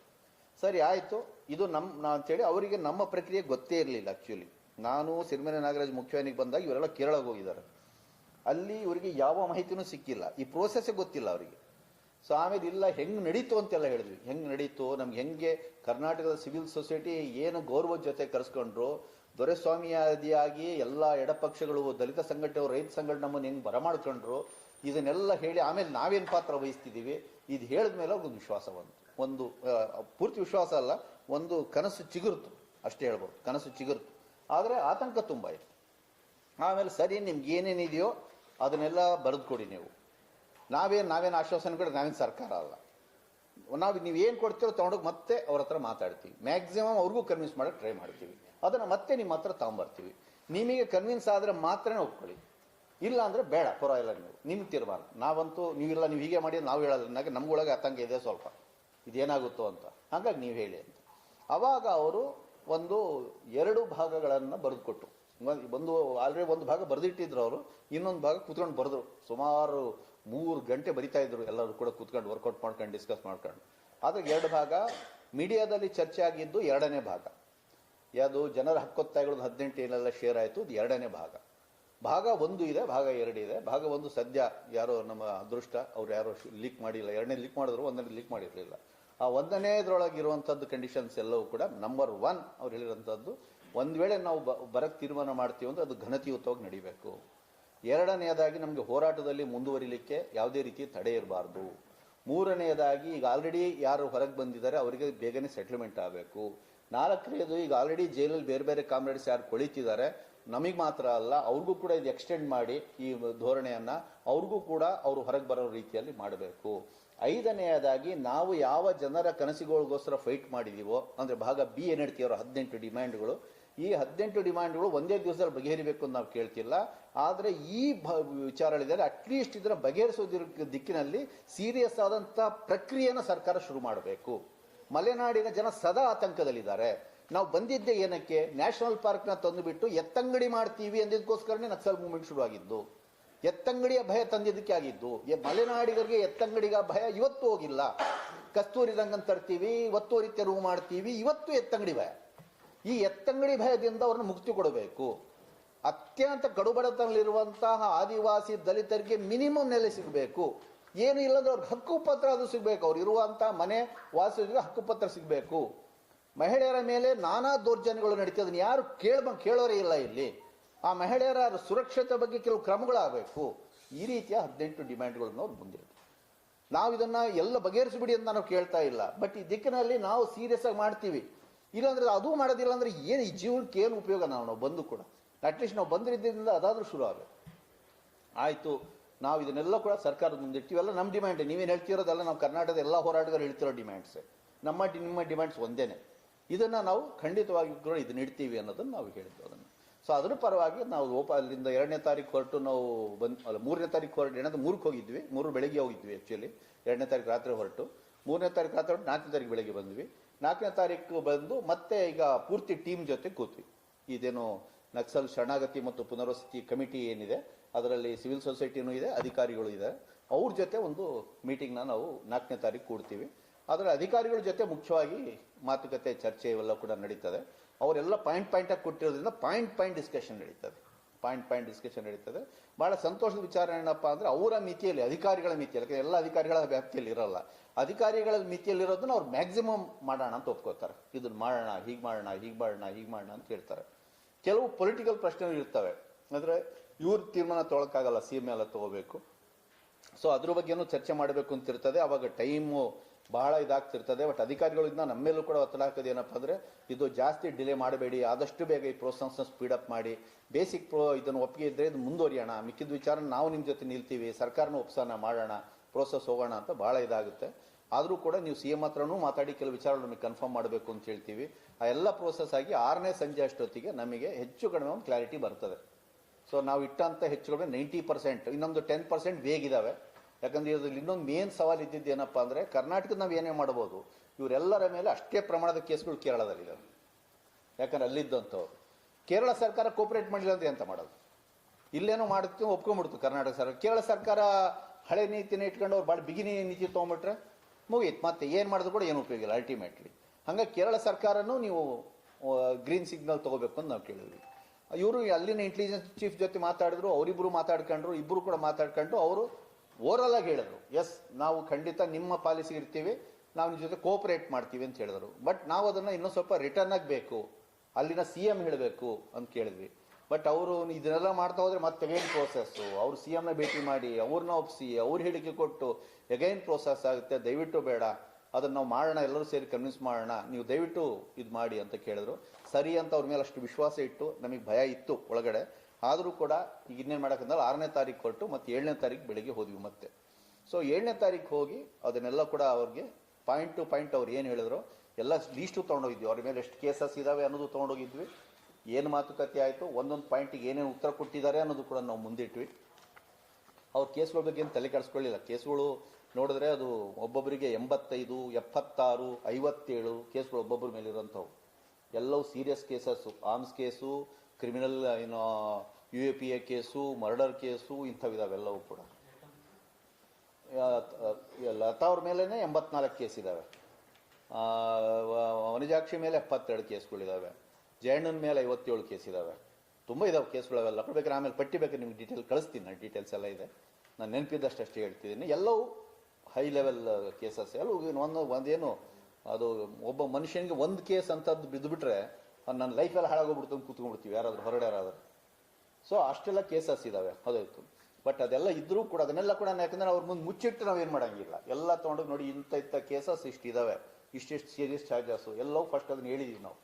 ಯಾಕಂದ್ರೆ ಅವರ ಅದಕ್ಕೆ ನಾವು ಮೋಸ ಮಾಡಿ ಕರ್ಕೊಂಬರಂಗಿಲ್ಲ. ಏನು ರಿಸ್ಕ್ ಫ್ಯಾಕ್ಟರ್ಸ್ ಏನಿದೆ ಅವನು ಹೇಳಿದ್ವಿ, ಹೇಳಿ ಇದು ಏನಾಯ್ತು ಅನ್ನೋದು ಕೂಡ ಹೇಳಿದ್ವಿ. ಇದು ಹೇಳಿದ ತಕ್ಷಣನೇ ಅವ್ರಿಗೆಲ್ಲ ಕೇಳಿಸ್ಕೊಂಡ ಮೇಲೆ ಅವ್ರು ಏನು ಹೇಳಿದ್ರು, ಕೇಳಿಸ್ಕೊಂಡು ಆಮೇಲೆ ನಾವು ಪ್ರೆಸೆಂಟ್ ಮಾಡಿ, ನೀವು ಗುಂಪಾಗಬೇಡ, ಒಬ್ಬೊಬ್ಬರಾಗೇನೆ ನಿಮ್ಮ ಅಭಿಪ್ರಾಯ ಹೇಳಿ, ನಿಮ್ಗೇನು ಅನ್ನಿಸ್ತಿದೆ, ಇದು ಓಕೆನಾ, ಪ್ರೊಸೀಡ್ ಆಗೋಣವೋ ಬೇಡೋ, ನಾವು ಮಾತ್ರ ಏನು ಮಾಡಿ ಅಂತಲೂ ನಾವು ಹೇಳಲ್ಲ, ಎಷ್ಟಿದೆಯೋ ಅಷ್ಟು ನಾವು ಹೇಳಿದ್ದೀವಿ, ತೀರ್ಮಾನ ನಿಮಗೆ ಬಿಟ್ಟದ್ದು ಅಂತ ಕೂತ್ವಿ. ಅವರೆಲ್ಲರೂ ಹೇಳಿದ್ದು ಒಂದೇ ಮಾತು ಏನಪ್ಪ ಅಂದರೆ, ಇದಕ್ಕಿಂತ ಹೆಚ್ಚಿನದನ್ನು ನಾವೇನೂ ನಿರೀಕ್ಷೆ ಮಾಡಲಿಕ್ಕೆ ಸಾಧ್ಯನೇ ಇಲ್ಲ, ನಾವು ಇಂಥದ್ದು ಕನಸಿನಲ್ಲೂ ಕಂಡಿರಲಿಲ್ಲ. ಒಂದು ಸರ್ಕಾರ ನಾವು ಕೇಳುವ ಪ್ರಶ್ನೆಗೆ ಇಷ್ಟು ಪಾಯಿಂಟೆಡ್ ಆಗಿ ಉತ್ತರ ಕೊಡುತ್ತೆ ಅಂತ ನಾವು ಕನಸಲ್ಲೂ ನಿರೀಕ್ಷೆ ಮಾಡಿರಲಿಲ್ಲ. ಅಂಥ ಒಂದು ಪತ್ರವನ್ನು ನೀವು ತಂದಿದ್ದೀರಲ್ಲ, ನಿಮಗೆ ದೊಡ್ಡ ಸಲ್ಯೂಟ್. ಇಂಥ ಒಂದು ಪತ್ರ ಸರ್ಕಾರದಿಂದ ಬರೆಸಿ ತಂದಿದ್ದಕ್ಕೆ ಒಂದೊಂದು ಪಾಯಿಂಟಿಗೆ ರಿಸ್ಕ್ ಇದೆ ಅನ್ನೋದು ನಮಗೂ ಗೊತ್ತು. ಇದರೊಳಗೆ ಕಾನೂನು ಪ್ರಕ್ರಿಯೆಗೆ ಒಳಗಾದಾಗ ಎಲ್ಲವೂ ಕೂಡ ಅದು ಆಗುತ್ತೆ ಅಂತ ಗೊತ್ತು, ರಿಸ್ಪೆಕ್ಟಿಗೆ ಗೊತ್ತು, ಪರವಾಗಿಲ್ಲ, ಆ ರಿಸ್ಕ್ ಎಲ್ಲರೂ ತೊಗೋಬೇಕು, ನಾವು ತೊಗೊಳ್ತೀವಿ ಅದನ್ನು. ಆದರೆ ಮಿಕ್ಕದ್ದೇನಿದೆ ಘನತೆಯುತವಾಗಿ ನಡಿಬೇಕು, ಬೇಲ್ ಸಿಗಬೇಕು, ಹೊರಗೆ ಬಂದು ಹೋರಾಟದಲ್ಲಿ ಪಾಲ್ಗೊಳ್ಬೇಕು, ಒಳಗಿರೋ ಈಗ ಆಲ್ರೆಡಿ ಯಾರು ಬಂದಿದ್ದಾರೆ ಅದರೊಳಗೆ ಈ ವಿಚಾರಗಳಾದರೂ ಖಚಿತವಾಗಿ ಮಾಡ್ತೀವಿ ಅಂತ ಹೇಳಿದ್ದಾರೆ. ನಾವು ಓಕೆ, ನಾವು ರೆಡಿ ಅಂತ ಸ್ಪಷ್ಟ ಮಾತುಗಳಲ್ಲಿ ಹೇಳಿದ್ರು ಅಷ್ಟು ಜನ ಇಂಡಿವಿಜುವಲ್ ಆಗಿ.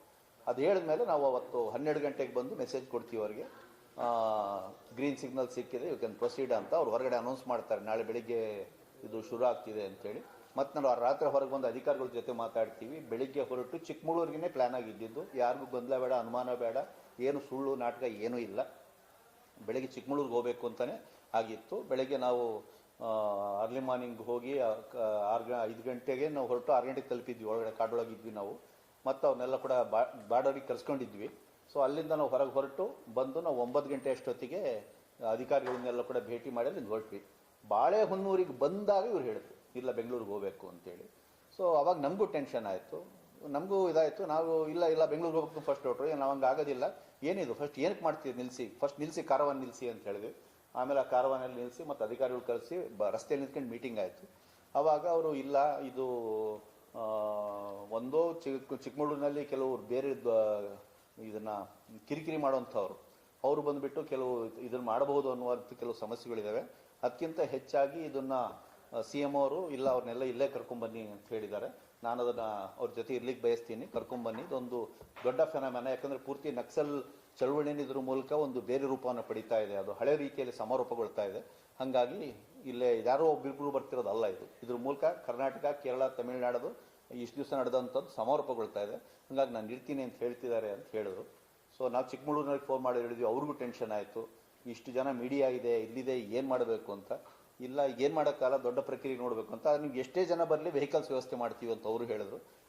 ಅವರು ವೆಹಿಕಲ್ಸ್ ಮಾಡಿದ್ರು, ಸುಮಾರು ಜನ ಅವರು ಕುಟುಂಬದವರೆಲ್ಲ ಬಂದಿದ್ರು, ಕುಟುಂಬದವ್ರನ್ನೂ ವೆಹಿಕಲ್ಸ್ ತೊಗೊಂಡ್ಬಂದರು, ಎಲ್ಲ ಬಂತು. ಆಮೇಲೆ ಮೀಡಿಯಾದ ಮುಂದೆ ಇಲ್ಲಿ ನಡೆಯೋದಕ್ಕಿಂತ ಮೊದಲು ಇನ್ನೊಂದು ವಿದ್ಯಮಾನ ನಡೀತದು ಭಾಳ ಮುಖ್ಯ. ಅದರಲ್ಲಿ ಪೂರ್ತಿ ಸರ್ಕಾರಿ ಇನ್ನೊಂದು ಒಳಗಡೆ ಸಭೆ ನಡೀತು, ಅದು ಹೊರಗಡೆ ನಿಮ್ಮ ಗಮನಕ್ಕೆಲ್ಲ ಬಂದಿಲ್ಲ ಮೀಡಿಯಾಗೆ. ಅದು ಮೊದಲೊಂದು ಸಭೆ ನಡೀತು. ಮೊದಲ ಸಭೆಯಲ್ಲಿ CM, DCM, home minister, forest minister, ಇನ್ನೂ ಅನೇಕ ಎಲ್ಲ ಅಧಿಕಾರಿಗಳು, ಪ್ರಿನ್ಸಿಪಲ್ ಸೆಕ್ರೆಟರಿ ಆದಿ ಎಲ್ಲ ಸೆಕ್ರೆಟರೀಸು, ಎಲ್ಲ anti Naxal chief, intelligence chief, ಎಲ್ಲ ಅಧಿಕಾರಿಗಳು, ಚೀಫ್ ಸೆಕ್ರೆಟರಿ ಎಲ್ಲ ಟೋಟಲ್ ಗೌರ್ಮೆಂಟ್ನ ಟಾಪ್, ಬೋತ್ ಶಾಸಕಾಂಗ ಕಾರ್ಯಾಂಗ ಎರಡೂ ಕೂಡ ಇತ್ತು. ಅದರ ನಡುವೆ ಭಾಳ ನಮಗೆ ಖುಷಿ ಕೊಟ್ಟಿದ್ದ ವಿಚಾರ ಏನಪ್ಪ ಅಂದರೆ, ಮುಖ್ಯಮಂತ್ರಿಗಳು ಅವ್ರಿಗೆ ಉದ್ದೇಶಿಸಿ ನಿಮ್ಮ ಮನಸ್ಸಲ್ಲಿ ಏನೇ ಇದ್ರೂ ಓಪನ್ ಆಗಿ ಮಾತನಾಡಿ, ಇದು ಮೀಡಿಯಾಗಲ್ಲ, ನಿಮ್ದು ಏನಿದೆಯೋ ನಾವು ಕೇಳಿಸ್ಕೊಳ್ಳೋಕೆ ಬಯಸ್ತೀವಿ ಅಂತ ಹೇಳಿದ್ರು. ಅದು ನಮಗೆ ಭಾಳ ಖುಷಿ ಕೊಡ್ತು ಅದನ್ನು. ಸೊ ಲತಾ 25 ನಿಮಿಷ ಒಂದೇ ಸಮ ಆಕೆ ತನ್ನ ಎದೆಯಲ್ಲಿ ಇಷ್ಟು ವರ್ಷ ಇಟ್ಕೊಂಡಿದ್ದಲ್ಲ ಹೊರಗೆ ಹಾಕಿದವ್ರಿಗೆ ಮಾತಾಡೋದು. It was very moving actually. ಎಂಥ ಪರಿಸ್ಥಿತಿ ಇದೆ ನಮ್ಮ ಜನರದು, ಹೆಂಗಾಗ್ತಿದೆ. ಎಲ್ಲ ಸರ್ಕಾರಗಳನ್ನು ನಾವು ನೋಡಿದ್ದೀವಿ, ಯಾವ ಸರ್ಕಾರ ಬಂದರೂ ಕೂಡ ನಮ್ಮ ಜನರ ಪರಿಸ್ಥಿತಿ ಯಾಕೆ ಬದಲಾಗ್ತಿಲ್ಲ ಅಂತೆಲ್ಲ ಇಡೀ ಅಧಿಕಾರವನ್ನು ಪ್ರಶ್ನೆ ಮಾಡಿ ಆಕೆ ಮಾತಾಡೋದು. ಯಾರು ವ್ಯಕ್ತಿಗತ ಟಾರ್ಗೆಟ್ ಮಾಡೋ ಇದಲ್ಲ, ಈ ವ್ಯವಸ್ಥೆಯನ್ನು ಟಾರ್ಗೆಟ್ ಮಾಡಿ ಆಕೆ ಮಾಡಿದ್ಲು. ಮುಖ್ಯಮಂತ್ರಿಗಳು ಕೂಡ ಭಾಳ ತಾಳ್ಮೆಯಿಂದ ಎಲ್ಲರೂ ಅಷ್ಟೇ ಇದರಿಂದ ಕೇಳಿಸ್ಕೊಂಡ್ರು. ಮುಖ್ಯಮಂತ್ರಿಗಳಿಗೂ ಚೆನ್ನಾಗಿ ರೆಸ್ಪಾಂಡ್ ಮಾಡಿದ್ರು. ಹೌದು, ಈ ಸಮಾಜದಲ್ಲಿ ಅನ್ಯಾಯಗಳು ಉಳ್ಕೊಂಡಿದ್ದಾವೆ, ನೀವು ಹೇಳ್ತಿರೋದು ಕರೆಕ್ಟು, ಹೋರಾಟನ ನೀವು ಮುಂದೆ ನೀವು ಬಂದು ಹೋರಾಟ ಮುಂದುವರಿಸ್ತೀರಾ ಅಂತ ಹೇಳಿದ್ರೆ ನಮ್ಗೆ ಯಾವ ಅಭ್ಯಂತರನೂ ಇಲ್ಲ. ನೀವು ಪ್ರಜಾತಾಂತ್ರಿಕವಾಗಿ, ಸಂವಿಧಾನಾತ್ಮಕವಾಗಿ, ಕಾನೂನಾತ್ಮಕವಾಗಿ ಹೋರಾಟ ಮಾಡಿದ್ರೆ ನಮ್ಗೆ ಯಾವ ಅಭ್ಯಂತರನೂ ಇಲ್ಲ. ನಮಗೆ ಹೋರಾಟದ ಮಾರ್ಗದ ಬಗ್ಗೆನೇ ಅಷ್ಟೇ ಇತ್ತು. ಖಂಡಿತ ನಮ್ಮ ಕಡೆಯಿಂದ ನಿಮ್ಗೆ ಇದು ಇರುತ್ತೆ ಅನ್ನುವಂಥ ಅಭ್ಯಾಸನ ಕೊಟ್ಟರು. ಅವರ ಆ ಮಾತನ್ನು ಕೇಳಿ ಇವರು ಫುಲ್ ರಿಲ್ಯಾಕ್ಸ್ ಆದರು. ಯಾಕಂದ್ರೆ ಕೇಳಬೇಕಾಯ್ತು ಅವ್ರು, ಅದೇ ಮಾತೆ ಅವ್ರಿಗೆ ಕಾಯ್ತಿದ್ದಿದ್ದು ಅವರು. ಆ ಮಾತನ್ನು CM ಕೂಡ ಹೇಳಿದರು. ಅಲ್ಲಿಗೆ ಅದಾಯಿತು. ಆಮೇಲೆ ಪ್ರೆಸ್ ಮೀಟ್ ಬಂತು. ಪ್ರೆಸ್ ಮೀಟ್ ಅದು ಸರ್ಕಾರಿ ಕಾರ್ಯಕ್ರಮ, ಅದೇನು ನಡೀತೋ ಅದು ನಿಮ್ಮ ಮುಂದೆ ಇದೆ. ಇಷ್ಟ ಆಯಿತು. ಈಗ ಎಲ್ಲರೂ ಕೂಡ ಜೈಲಿಗೆ ಹೋಗಿದ್ದಾರೆ. ಅವ್ರಿಗೂ ಕೂಡ ಕಷ್ಟನೇ. 25 ವರ್ಷಗಳ ಕಾಲ ಅವರು ನಗರದ ಇದನ್ನೇ ಕಂಡಿಲ್ಲ. ಖಾಕಿ ಬಟ್ಟೆಯಿಂದ ದೂರ ಇದ್ದವರು ಖಾಕಿಗಳ ನಡುವೆ ಬದುಕಬೇಕು. ಸೊ ಇದೆಲ್ಲ ಕೂಡ ಸಣ್ಣ ವಿಚಾರವಲ್ಲ. ಸೊ ಇಲ್ಲಿಗೆ ಬಂದು ತಲುಪಿದೆ. ಇದು ಓವರ್ ಆಲ್ ಪ್ರಕ್ರಿಯೆ. ಇದರಲ್ಲಿ ದುಡ್ದವ್ರು ಒಬ್ಬಿಬ್ರು ಅಲ್ಲ. ನಾವು ಅಂದರೆ ಟೀಮ್ ಒಂದು ಓಡಾಡ್ತದೆ, ಆದರೆ ಈ ಟೀಮ್ ಅಲ್ಲ. ಇದು ತುಂಬ ಜನ ಕೆಲಸ ಮಾಡಿದ್ರು ಇದ್ರೊಳಗೆ. ಅಲ್ಲಿ ಲೆಕ್ಕ ಹೇಳೋಕ್ಕಲ್ಲ ಜನ ಕೆಲಸ ಮಾಡ್ಯಾರ. ಮತ್ತು ಈ ಮೀಡಿಯಾ ವರ್ಕು ಕೂಡ ಆ ಹಿಂದೂ ದಿವಸ ಮೀಡಿಯಾದವ್ರ ಎಸ್ಪೆಷಲಿ ಜನಪರ ಮೀಡಿಯಾಗಳು ಏನು ಬರೆದ್ರಲ್ಲ, ಏನು ಬಿಲ್ಟಪ್ ಮಾಡಿದ್ರಲ್ಲ, ಆ್ಯಕ್ಚುಲಿ ಅದು ಇದು ಕ್ಲೈಮ್ಯಾಕ್ಸಿಗೆ ತೊಗೊಂಡೋಯ್ತು. ನನ್ನ ಪ್ರಕಾರ ಅದು ಆಗಿರಲಿಲ್ಲ ಅಂದರೆ ಬೆಂಗಳೂರಿಗೆ ಶಿಫ್ಟು ಆಗ್ತಿರಲಿಲ್ಲ. ಅದು ಎಲ್ಲರೂ ಕೂಡ ದುಡ್ದಿದ್ದಾರೆ ಇದಕ್ಕೆ. ಎಲ್ಲರ ಶ್ರಮ ಇದೆ, ಯಾರು ಒಬ್ಬಿಬ್ರದಲ್ಲ. ನಾವು ಅಲ್ಲಿ ಒಬ್ಬರು ಒಂದು ಇದಾಗಿ ಮೆಸೆಂಜರ್ಸ್ ಆಗಿದ್ದೀವಿ ಅಷ್ಟೇ. We are the messengers. But it is A ಸಮಾಜದ ಒಂದು ಕೂ ಆಗಿದ್ದು ನಡೀತು. ಆದರೂ ಕೂಡ ಈ ಸಂದರ್ಭದಲ್ಲಿ ಕೆಲವರನ್ನು ನಾವು ಸ್ಮರಿಸಿಕೊಳ್ಳಬೇಕು ಅಂತ ಕಮಿಟಿ ಬಯಸಿದೆ.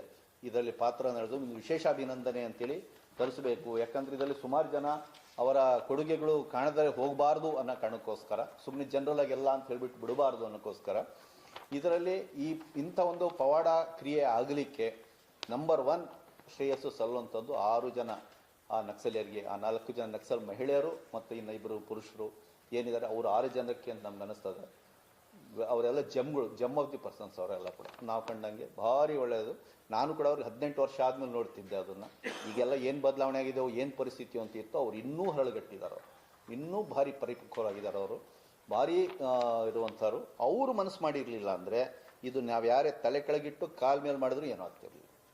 ಸೊ ಅವ್ರು ತೀರ್ಮಾನ ಮಾಡಿದ್ದು ಅದು ಜನರಿಗೆ ನೋವು ತರಬಾರ್ದು, ಜನರಿಗೆ ನಾವು ಸೊಲ್ಯೂಷನ್ ಆಗಬೇಕು, ಜನರಿಗೆ ನಾವು ಪ್ರಾಬ್ಲಮ್ ಆಗಬಾರ್ದು, ಜನರಿಗೆ ನಾವು ಸೊಲ್ಯೂಷನ್ಸ್ ಆಗಬೇಕು ಅನ್ನುವಂಥ ಅವರ ವಿವೇಚನೆ ಏನಿದೆ ಅದೇ ಇದಕ್ಕೆ ಕಾರಣ. ಹಾಗಾಗಿ ನಂಬರ್ 1 ಸಲ್ಯೂಟ್ಸ್ ಅವರ ಆ ಕರೇಜ್ಗೆ, ಆ ವಿಸ್ಡಮ್ಗೆ. ಇದು ನಂಬರ್ 1. ನಂಬರ್ 2 ಇದಕ್ಕೆ ನಮಗೆ ಕಾರಣ ಆಗಿದ್ದಂಥದ್ದು ಆ ಮೆಸೇಜನ್ನು ನಮಗೆ ಮುಟ್ಟಿಸಿದಂಥ ಆದಿವಾಸಿ ಮಹಿಳೆ. ಭಾಳ ರಿಸ್ಕ್ ಇದೆ ಅಲ್ಲಿ, ಅಷ್ಟು ಸುಲಭ ಅಲ್ಲ. ಕಾಯ್ತಾ ಇದ್ದಾರೆ ಅಲ್ಲಿ ANFನವರು. ಫುಲ್ ಇಂಟೆಲಿಜೆನ್ಸ್ ನೆಟ್ವರ್ಕ್ ಇದೆ, ಪೂರ್ತಿ ಪೊಲೀಸರ ನೆಟ್ವರ್ಕ್ ಭಯಂಕರ ಟೈಟ್ ಆಗಿಬಿಟ್ಟಿದೆ ಅಲ್ಲಿ. ಯಾರು ಓಡಿದ್ರು ಗೊತ್ತಾಗ್ತದೆ ಪೊಲೀಸರಿಗೆ, ಹಂಗೆ ಮಾಡ್ಕೊಂಡ್ಯಾರು. ಅದರ ನಡುವೆನೂ ಕೂಡ ಅವ್ರು ನಮ್ಮ ಮೆಸೆಂಜರ್ ಆಗುವ ಆದಿವಾಸಿ ಮಹಿಳೆ, ಅವ್ರ ಹೆಸರನ್ನು ನಾವು ಬೇಕಂತಾನೆ ಬೆಳೆಸ್ತಿಲ್ಲ. ಯಾಕಂದ್ರೆ ಇವರೆಲ್ಲ ಮತ್ತೆ ಹೋಗಿ ಆ ಅಮ್ಮನ ಮುಂದೆ ಮೈಕ್ ಹಿಡಿದ್ರು ಕಷ್ಟನೇ, ಗನ್ ಹಿಡಿದ್ರು ಕಷ್ಟನೇ, ಎರಡೂ ಕಷ್ಟನೇ. ಹಾಗಾಗಿ ಅವ್ರ ಹೆಸರು ತೊಗೊಳ್ತಾ ಇಲ್ಲ. ಸೊ ಅವ್ರು ಮಾಡಿದ್ರು. ಆದರೆ ಒಂದು ನಮಗೆ ಚಾಲೆಂಜ್ ಇದ್ದೇನಪ್ಪ ಅಂದ್ರೆ ಇವ್ರ ಜೊತೆ ಮಾತುಕತೆ ಮಾಡೋದು ಹೇಗೆ.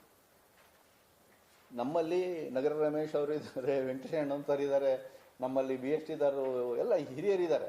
ಸೊ ಈ ಹಿರಿಯರನ್ನ ಕಾಡೊಳಗೆ ಹೆಂಗೆ ಕರ್ಕೊಂಡು ಹೋಗೋದು ನಾವು ಅವ್ರನ್ನ? ಹಂಗಾಗಲ್ಲ. ಎಲ್ಲನೂ ಬಾರ್ಡರ್ ಪೂರ್ತಿ ರಿಸ್ಕು. ಹೆಂಗೆ ಮಾಡಬೇಕು ಅದನ್ನು? ಸೊ ಹಂಗಿದ್ದಾಗ ಬಾರ್ಡರ್ನಲ್ಲೇ ಆದರೆ ವಿಶ್ವಾಸಾರ್ಹವಾಗಿರುವಂತಹ ಒಂದು 3 ಕುಟುಂಬಗಳು ನಮಗೆ ಕಂಡು ಬಂದು ಒಂದೇ ಒಂದು ಪ್ಯಾಕೆಟ್ ಕಾಡಿನ ಅಂಚಲ್ಲಿದ್ದಾವೆ ಹಾಗಲ್ಗಂಚಿಯೊಳಗೆ. ಸೊ ಅಲ್ಲಿ ಒಂದು 3 ಕುಟುಂಬಗಳಿದ್ದಾವೆ. ರಾಧಾ ಮತ್ತು ವೆಂಕಟೇಶ್ ಅನ್ನುವಂಥ ಒಂದು ಫ್ಯಾಮಿಲಿ ಇದೆ. ಇನ್ನೊಂದು ಗುರುಮೂರ್ತಿ ಮತ್ತು ಭಾಗ್ಯಕ್ಕ ಅಂತಿರ್ತಾರೆ, ಅವ್ರದ್ದಿದೆ. ಇನ್ನೊಂದು ರವಿ ಮತ್ತು ಲಲಿತಕ್ಕ ಅಂತಿರ್ತಾರೆ, ಅವ್ರದ್ದಿದೆ. ಈ 3 ಕುಟುಂಬಗಳು ಪ್ರಗತಿಪರ ಚಳವಳಿಯಲ್ಲಿ ಇರವೆ. ಇವರೆಲ್ಲ ಕೂಡ ಸೋಷಿಯಲ್ ಮೀಡಿಯಾದಲ್ಲಿ ಬರೀತಿರ್ತಾರೆ, ಹೋರಾಟದಲ್ಲಿದ್ದಾರೆ, ಎಲ್ಲ ಕೂಡ ಇದೆ. ಸೊ ನಮ್ಮ ಸಂಪರ್ಕ ಇದ್ದಿದ್ದರಿಂದ ಅವ್ರಿಗೆ ಕೇಳ್ಕೊಂಡ್ವಿ, ನೀವು ಇವ್ರನ್ನ ಇಟ್ಕೊಳ್ತೀರಾ ಇದು ಮುಗಿಯೋ ತನಕ? ಇನ್ನು ಫಸ್ಟೇ ಇನ್ನೂ ಇದೆಲ್ಲ ಇವ್ರ ಗ್ಯಾರಂಟಿಯೂ ನಮಗೆ ಸಿಕ್ಕಿರಲಿಲ್ಲ. ಇನ್ನು ಅದನ್ನ ಮೊದಲೇನೆ ಚೀಟಿ ಬಂದಾಗಲೇ, ಇಲ್ಲಾಂದ್ರೆ ಇದು ಆಗೋದಿಲ್ಲ ಇಟ್ಕೊಳ್ಳಿ ಅಂತೇಳಿ. ಅವರು ಒಂದೇ ಮಾತು ಹೇಳಿದ್ರು. ನಾವು ಭಾರಿ ಆತಂಕದಿಂದ ಕೇಳಿದ್ವಿ ಅವ್ರಿಗೆ ಆಗುತ್ತಾ ಅಂತ. ಅವ್ರು ಒಂದೇ ಮಾತು ಹೇಳಿದ್ರು, ಅವ್ರು ಮುಖ್ಯಾನಿಗೆ ಬರಳ್ತಾರೆ ಅಂತ ಹೇಳಿದ್ರೆ ನಾವು ಯಾವ ರಿಸ್ತೊಳಕ್ಕೂ ರೆಡಿ, ಅವ್ರು ಬಂದರೆ ಸಾಕು ನಮಗೆ. ಸೊ ಹಂಗಾಗಿ ಮತ್ತೆ ನಮಗೆ ನಿಶ್ಚಿಂತೆಯಾಗಿ ಅವರೆಲ್ಲ ನೋಡಿಕೊಂಡ್ರು. ಅವ್ರ ಜೊತೆ ಸುಮಾರು 20 ಜನ ಯೂತ್ಸು ಅವ್ರಿಗೆ ಪ್ರೊಟೆಕ್ಷನ್ಲಿದ್ರು. ಒಳಗಡೆ ಏನೇ ರಿಸ್ಕ್ ಬಂದರೂ ಕೂಡ ಅವ್ರನ್ನ ದಾಟ್ಸಿ ಮತ್ತೆ ತೊಗೊಂಡು ಕಾಡಿಗೆ ದಾಟ್ಸ್ಬಂಡ್ಬಿಡ್ತೀವಿ ಅಂಥದ್ದು ಏನಾದ್ರು ಬಂದರೆ ಕರ್ಕೊಂಡೋಗಿ ಅವ್ರನ್ನ ಅಂತೇಳಿ ಮತ್ತೆ ಒಂದು 20 ಜನ ಯೂತ್ಸ್ ಇತ್ತು. ಇವರೆಲ್ಲ ಅಲ್ಲಿ ನಿಂತ್ಕೊಂಡು ಕೆಲಸ ಮಾಡಿದ್ರು. ಇದನ್ನೆಲ್ಲ ಕೂಡ ಇದಿಷ್ಟಿದ್ರು ಕೂಡ ಹೊರಗಡೆ ಒಂದು ಲವಲೇಶದ ಪೊಲೀಸರಿಗಾಗಲಿ ಯಾರಿಗೂ ಮಾಹಿತಿ ಇಲ್ದಂಗೆ ಅವರಷ್ಟು ಇದರಲ್ಲೆಲ್ಲ ಕೂಡ ಮೇಂಟೈನ್ ಮಾಡಿದ್ರು. ಸೊ ಹಂಗಾಗಿ ಆ 3 ಕುಟುಂಬಗಳಿಗೆ ನಾವು ವಿಶೇಷವಾಗಿ ಇದನ್ನು ಸಲ್ಲಿಸಬೇಕಾಗಿದೆ. ಮತ್ತು ಈ ಪ್ರೋಸೆಸ್ ಒಳಗೆ ಖಂಡಿತವಾಗಿ ಕೂಡ ನಾನು ಆ ಬ್ಯಾಕ್ಗ್ರೌಂಡಿಂದ ಬಂದಿದ್ದರಿಂದ, ನಾನು ಅವ್ರನ್ನೆಲ್ಲ ಬಲ್ಲವಿದ್ದರಿಂದನೂ ಕೂಡ ಅವ್ರಿಗೆ ಕನ್ವಿನ್ಸ್ ಮಾಡೋದಲ್ಲಿ ಖಂಡಿತ ಒಂದು ಹೆಲ್ಪ್ ಆಗಿದೆ ನನ್ನ ವಿಚಾರವನ್ನು. ಇನ್ನೊಂದು ನಮ್ಮ ಶ್ರೀಪಾಲ್ ಅಡ್ವೊಕೇಟ್ ಶಿವಮೊಗ್ಗ ಶ್ರೀಪಾಲ್ ಏನಿದ್ದಾರೆ, ಅವರು ಭಾರಿ ಇಂಪಾರ್ಟೆಂಟ್ ರೋಲು ಇದರೊಳಗೆ. ಯಾಕಂದರೆ ಶ್ರೀಪಾಲ್ ಅವರು ನಕ್ಸಲ್ ಚಳವಳಿಯ ಎಲ್ಲ ಕೇಸುಗಳನ್ನು ಕೂಡ ಶಿವಮೊಗ್ಗದ ಭಾಗದ ಎಲ್ಲ ಕೇಸುಗಳನ್ನು ಇದುವರೆ ತನಕ ಹ್ಯಾಂಡಲ್ ಮಾಡ್ತಿರೋದು ಶ್ರೀಪಾಲೆ. ಅವ್ರು ಬಹಳ ಕಾಳಜಿ ಅಕ್ಕರೆ ಜೊತೆ ವಿಚಾರಗಳನ್ನ ಅಟೆಂಡ್ ಮಾಡ್ತಾ ಬಂದಿದ್ದಾರೆ. ಅವ್ರು ಹೃದಯದಲ್ಲಿ ಇಟ್ಕೊಂಡು ಕೆಲಸ ಮಾಡಿದ್ದಾರೆ ಮೊದಲಿಂದನೂ ಕೂಡ ಅಷ್ಟೇ ಈ ವಿಚಾರಕ್ಕೆ. ಸೊ ಹಾಗಾಗಿ ಈ ನಕ್ಸಲ್ ವಿಚಾರದ ಒಳ ಹೊರಗಳು ಎಲ್ಲ ಕೂಡ ಗೊತ್ತು ಅವರಿಗೆ. ಸೊ ಹಾಗಾಗಿ ಇಡೀ ಮತ್ತೆ ಲೀಗಲ್ ನಾಲೆಡ್ಜ್ ಇದೆ ಅವರಿಗೆ, ನನಗೇನು ಲೀಗಲ್ ನಾಲೆಡ್ಜ್ ಇಲ್ಲ. ಸೊ ಹಾಗಾಗಿ ಅದನ್ನೆಲ್ಲ ಕೂಡ ನಮ್ಮ ಟೀಮ್ ಹೋದಾಗ ಅದನ್ನೆಲ್ಲ ಅವ್ರಿಗೆ ಕನ್ವಿನ್ಸ್ ಮಾಡೋದ್ರೊಳಗೆ ಅದರ ಕಾನ್ಸಿಕ್ವೆನ್ಸಸ್ಸು, ಪ್ರೋಸೆಸ್ಸು ಇದನ್ನೆಲ್ಲ ಮಾಡೋದ್ರಲ್ಲಿ ಶ್ರೀಪಾಲ್ ಅವ್ರದ್ದು ಕೂಡ ಬಹಳ ಒಂದು ಇಂಪಾರ್ಟೆಂಟ್ ಆದಂಥ ರೋಲ್ ಇತ್ತು. ಇದು ಬಿಟ್ಟರೆ ನೆಕ್ಸ್ಟ್ ಅಧಿಕಾರಿ ವರ್ಗದಿಂದ ನಾವು ನೋಡಬೇಕು ಅಂತ ಹೇಳಿದ್ರೆ intelligence chief Hemant Nimbalkar sir ಅವರು ಗಟ್ಟಿ ತೀರ್ಮಾನ ತೊಗೊಂಡಿರಲಿಲ್ಲ ಅಂತ ಹೇಳಿದ್ರೆ, ಯಾಕಂದರೆ ಇದು ಸುಮಾರು ಅಲ್ಲ, ಸಣ್ಣ ವಿಚಾರ ಅಲ್ಲ ಇದನ್ನ. ಬಟ್ ಅವರು ಭಾಳ ಗಟ್ಟಿಯಾದ ತೀರ್ಮಾನ ತೊಗೊಂಡು ಯಾವ್ಯಾವ ಮಾಡೋಕ್ಕೆ ಸಾಧ್ಯ ಇದೆ maximum within the system maximum ಎಷ್ಟಿದೆಯೋ ಅಷ್ಟು ಸ್ಟ್ರೆಚ್ ಮಾಡಿ ಮಾಡೋಣ ಅನ್ನುವಂಥ ಒಂದು ದೃಢ ತೀರ್ಮಾನಗಳನ್ನು ಅವರು ತೆಗೆದುಕೊಂಡಿದ್ದು. ಆಮೇಲೆ SP ಹರಿರಾಮ್ ಶಂಕರ್ ಅಂತ ಏನಿದ್ದಾರೆ, ಸೊ ಅವ್ರು ನಮಗೆ ಇದೇ ಪ್ರೋಸೆಸಲ್ಲಿ ಪರಿಚಯ, ನಮಗೇನು ಮೊದಲು ಪರಿಚಯ ಏನಿಲ್ಲ ಅವರು.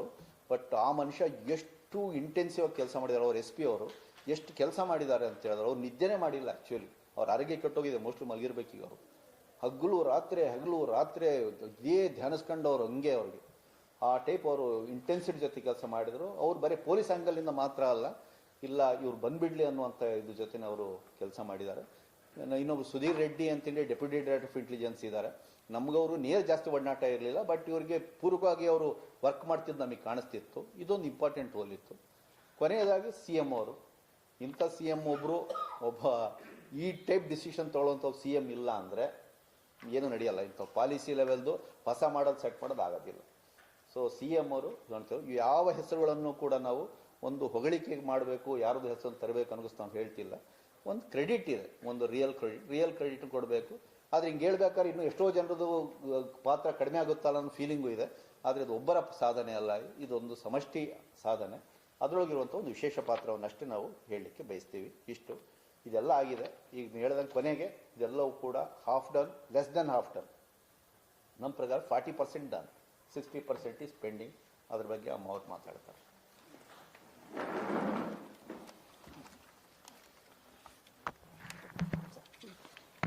ಸೊ ಉದ್ದ ಮಾತಾಡೋದಕ್ಕೆ ಕ್ಷಮಿಸಿ. ಬಂಧುಗಳೇ, ಇನ್ನೂ ನಾನು ನಿಮ್ಮ ಸಹನೆಯನ್ನು ಪರೀಕ್ಷೆ ಮಾಡಲ್ಲ. ಸಾಕಷ್ಟು ಕೇಳಿದ್ದೀರಾ ಎಲ್ಲರಿಂದ. ಇದು ಹೇಳುವಂಥದ್ದೇ ಮಾತಾದ್ದರಿಂದ ಇಷ್ಟೊಂದು ಹೇಳಬೇಕಾಯಿತು. ಈಗ ಈ ಸಮಸ್ಯೆ, ಮೊದಲೆಲ್ಲ ಕತೆ ಹೇಳ್ತಾ ಇದ್ವಿ, ಒಂದೂರಲ್ಲಿ ಒಬ್ಬ ರಾಜ ಇದ್ದಂತೆ, ಹಿಂಗಾಯ್ತಂತೆ, ಆಮೇಲೆ ಯುದ್ಧ ಎಲ್ಲ ಆಯಿತು, ಆಮೇಲೆ ಸುಖವಾಗಿದ್ರಂತೆ ಅಂತ. ಇಲ್ಲ, ಸುಖವಾಗಿರಲ್ಲ, ಅಲ್ಲಿಂದ ಶುರುವಾಗುತ್ತೆ. ಹಾಗೆ ಇಲ್ಲಿ ಇವರು ಏನು ನಕ್ಸಲೀಯರು ಬಂದಿದ್ದಾರೆ, ಈಗ ಕತೆ ಶುರುವಾಗುತ್ತೆ. ಈಗ ಅವ್ರು ಅವ್ರ ಮುಂದೆ ದೊಡ್ಡ ನ್ಯಾಯಾಂಗ ಅದಕ್ಕೆ ಸಹಕರಿಸಬೇಕು, ಸರ್ಕಾರ ಸಹಕರಿಸಬೇಕು, ಜನಗಳು ಸಹಕರಿಸಬೇಕು, ಹೀಗೆಲ್ಲ ಇದೆ. ಅದು ಹಾಗೆ ಆಗಬೇಕು ಅಂತ ನಮ್ಮ ಹೋರಾಟ ಇದೆ. ಮತ್ತು ಒಂದು ರಾಜ್ಯದ ವಿಷಯ ಅಲ್ಲ ಇದು. ಈಗ ತಮಿಳುನಾಡಿಗೂ ಹೋಗ್ಬೇಕಂತ ಮಾಡಿದ್ದೀವಿ ನಾವು, ಮತ್ತು ಕೇರಳಕ್ಕೂ ಕೂಡ ಒಂದು ಸಾರಿ ಹೋಗಿ ಅಲ್ಲಿ ಮುಖ್ಯಮಂತ್ರಿಗೆ ಸರ್ಕಾರ ಮಾಡುತ್ತೆ, ಪತ್ರವ್ಯವಹಾರ ಮಾಡುತ್ತೆ, ಎಲ್ಲ ಮಾಡುತ್ತೆ. ಆದರೂ ಕೂಡ ನಮ್ಮದು ಒಂದು ರಿಕ್ವೆಸ್ಟ್ ಅವರಿಗೆ ಇದು ಮಾಡಬೇಕಾಗಿದೆ ಅವ್ರ ಪರವಾಗಿ. ಅಂದರೆ ಈ ಕರ್ನಾಟಕ ಸರ್ಕಾರಕ್ಕೆ ಸ್ವಲ್ಪ ಇದು ಹೊರೆ ಕಡಿಮೆ ಆಗುತ್ತೆ. ಈಗ 6 ಜನದಲ್ಲಿ 2 ಹೋದರೆ ಇನ್ನು 4 ಜನದ ಸಮಸ್ಯೆ ಅದು ಬಗೆಹರಿಸಬೇಕಾಗತ್ತೆ. ಇನ್ನು ಈಗ ಈ ಮುಖ್ಯ ವಾಹಿನಿಗೆ ಬಂದಿರುವಂಥ ಜನಗಳ ಬೇಡಿಕೆ ಈಡೇರಿಸಲೇಬೇಕು ಅಂತ ಮುಖ್ಯಮಂತ್ರಿಗಳಿಗಿದೆ. ಆದರೆ ಇದೇ ಮುಖ್ಯಮಂತ್ರಿ ಕೊನೆ ತನಕ ಇರಬೇಕಾಗ್ತದೆ, ಇದೇ ಸರ್ಕಾರ ಕೊನೆ ತನಕ ಇರಬೇಕಾಗುತ್ತೆ. ಒಂದು ವೇಳೆ ನಡುವೆ ಏನಾದರೂ ವ್ಯತ್ಯಾಸ ಆದರೆ ಇವೆಲ್ಲವೂ ಕೂಡ ಬಹಳ ಬದಲಾವಣೆ ಆಗಿಬಿಡುತ್ತೆ. ನಾವು ಅಂದ್ಕೊಂಡಂಗೆ ಆಗೋದಿಲ್ಲ. ಯಾಕೆಂದರೆ ತುಂಬ ಸಮಾಜವಾದಿ ಚಿಂತಕರು ಮತ್ತು ಅತ್ಯಂತ ಮಾನವೀಯತೆ ಇರುವಂಥ ಜನಗಳು ಮಾತ್ರ ಈ ಥರದ ಒಂದು ಇದಕ್ಕೆ ಅವಕಾಶ ಮಾಡಿಕೊಡ್ತಾರೆ. ಮುಖ್ಯಮಂತ್ರಿ ಭಾಳ ಚೆನ್ನಾಗಿ ಹೇಳ್ತಾ ಇದ್ರು, ನಂಗೆ ಭಾಳ ಆಶ್ಚರ್ಯ ಆಯಿತು. ನೋಡಿ, ನಿಮ್ಮ ಹೋರಾಟ ಅಂದರೆ ಅವರು ಯಾವುದೋ ಮೊದಲಿನ ಶಸ್ತ್ರಾಸ್ತ್ರ ಹಿಡಿದು ಹೋರಾಟ ಅಲ್ಲ, ಬೇರೆ ನಾವುಗಳು ಮಾಡ್ತಿದ್ದೀವಲ್ಲ ಈಗ ಇಲ್ಲಿ, ಅಂಥ ಹೋರಾಟಗಳು. ಅಂದರೆ ಇನ್ನೊಬ್ಬರಿಗಾಗಿ ದುಡಿಯುವಂಥ ಮನಸ್ಸಿದೆ ನಮಗೆ. ನಾವು ಎಷ್ಟೇ ಕೂಲಿ ನಾಲಿ ಮಾಡಿ ಊಟ ಮಾಡಿದರೂ ಕೂಡ ನಾವು ಕಷ್ಟದಲ್ಲಿರುವಂಥವರಿಗಾಗಿ ಹೋರಾಟ ಮಾಡ್ತೀವಿ ಅನ್ನೋ ಮಾತು ಅದು ಅರ್ಥ ಬರುತ್ತೆ. ಅದಕ್ಕೆ ಮುಖ್ಯಮಂತ್ರಿ ಹೇಳಿದರು, ನೀವು ಮಾಡಿ, ಹೋರಾಟ ಮಾಡೋದು ನಮ್ಮ ಸಂವಿಧಾನದಲ್ಲೇ ಇದೆ, ಆದ್ದರಿಂದ ಹೋರಾಟ ಮಾಡಿ ನ್ಯಾಯ ಪಡೀರಿ. ಆದರೆ ಶಸ್ತ್ರಗಳನ್ನು ಹಿಡಿದು ನೀವೇನಾದರೂ ಹಿಂಸೆ ಮಾಡಿದರೆ ಅದನ್ನು ನಮ್ಮ ಸರ್ಕಾರ ಸಹಿಸೋದಿಲ್ಲ ಅನ್ನೋ ಮಾತನ್ನು ಹೇಳಿದರು.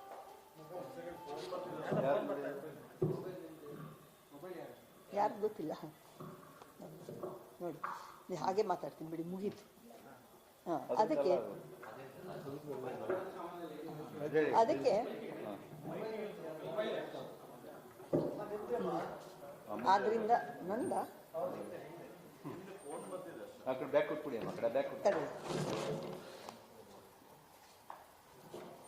ಆದ್ದರಿಂದ ಈ ಸರ್ಕಾರ ಇರಬೇಕು ಕೊನೆ ತನಕ, ಮತ್ತು ಆ ಜನಗಳ ಸಮಸ್ಯೆನ ಏನು ಮಾನವೀಯ ದೃಷ್ಟಿಯಿಂದ ಅರ್ಥ ಮಾಡ್ಕೊಂಡಿದ್ದಾರೆ ಆ ರೀತಿಯ ಆಲೋಚನೆ ಇರುವಂಥ ಮುಖ್ಯಮಂತ್ರಿಗಳು ಇರೋದ್ರಿಂದ ಈಗ ಸಾಧ್ಯ ಇದೆ ಅಂತ ನಾವು ಭಾವಿಸಿದ್ದೀವಿ. ಒಂದೊಂದು ಕೇಸುಗಳಿದ್ರೇ ಎಷ್ಟೋ ದಿನ ಒಳಗಾಗ್ತಾರೆ ಅಂಥದ್ರಲ್ಲಿ 70-80 ಈ ಥರ ಎಲ್ಲ ಇರೋದ್ರಿಂದ ಅವುಗಳ ಸ್ವರೂಪ ಏನು, ಅವ್ರು ಯಾವ ಉದ್ದೇಶದಿಂದ ಅಲ್ಲಿ ಆ ಒಂದು ಅಪರಾಧ ಅವ್ರ ಮೇಲೆ ಕೇಸ್ ಹಾಕಿದ್ದಾರೆ, ಅವ್ರೇನು ಅವ್ರ ಸ್ವಾರ್ಥಕ್ಕೆ ಮಾಡ್ಕೊಂಡ್ರ ಅಥವಾ ಇನ್ನೊಬ್ರಿಗೋಸ್ಕರ ಏನಾರ ಮಾಡಿದ್ರೆ. ಈ ಸ್ವಾತಂತ್ರ್ಯ ಹೋರಾಟದಲ್ಲಿ ಎಲ್ರಿಗೂ ಕೂಡ ಯಾರು ಸ್ವಾತಂತ್ರ್ಯ ಸಂಗ್ರಾಮದಲ್ಲಿ ಪಾಲ್ಗೊಂಡಂಥವ್ರಿಗೆ ಬಹಳ ಗೌರವ ಇದೆ, ಯಾಕೆಂದರೆ ಅವ್ರು ಸ್ವಾರ್ಥಕ್ಕೆ ಮಾಡಲಿಲ್ಲ, ಈ ದೇಶಕ್ಕಾಗಿ ಮಾಡಿದರು. ಹಾಗೆ ಇವರು ಏನಾದರೂ ಒಂದು ಇನ್ನೊಬ್ರಿಗೆ ಒಳ್ಳೇದು ಮಾಡೋದಕ್ಕೋಸ್ಕರ ಮಾಡಿದ್ದಾರೆ ಅಂದರೆ ಖಂಡಿತವಾಗಿ ಇವರಿಗೆ ಬಹಳ ಬೇಗ ಬಿಡುಗಡೆ ಸಿಗುತ್ತೆ. ನಾನು ಅಂದ್ಕೊಂಡಿದ್ದೀನಿ ಮಾವೋವಾದಿಗಳು ಯಾವತ್ತೂ ಕೂಡ ತುಂಬ ಶಿಸ್ತಿನವರು. ಈ ಮಾವೋ ತತ್ವವನ್ನು ಇವರು ಶಿಸ್ತನ್ನು ಜೀವನದಲ್ಲಿ ಅಳವಡಿಸ್ಕೊಂಡಂಥವ್ರು.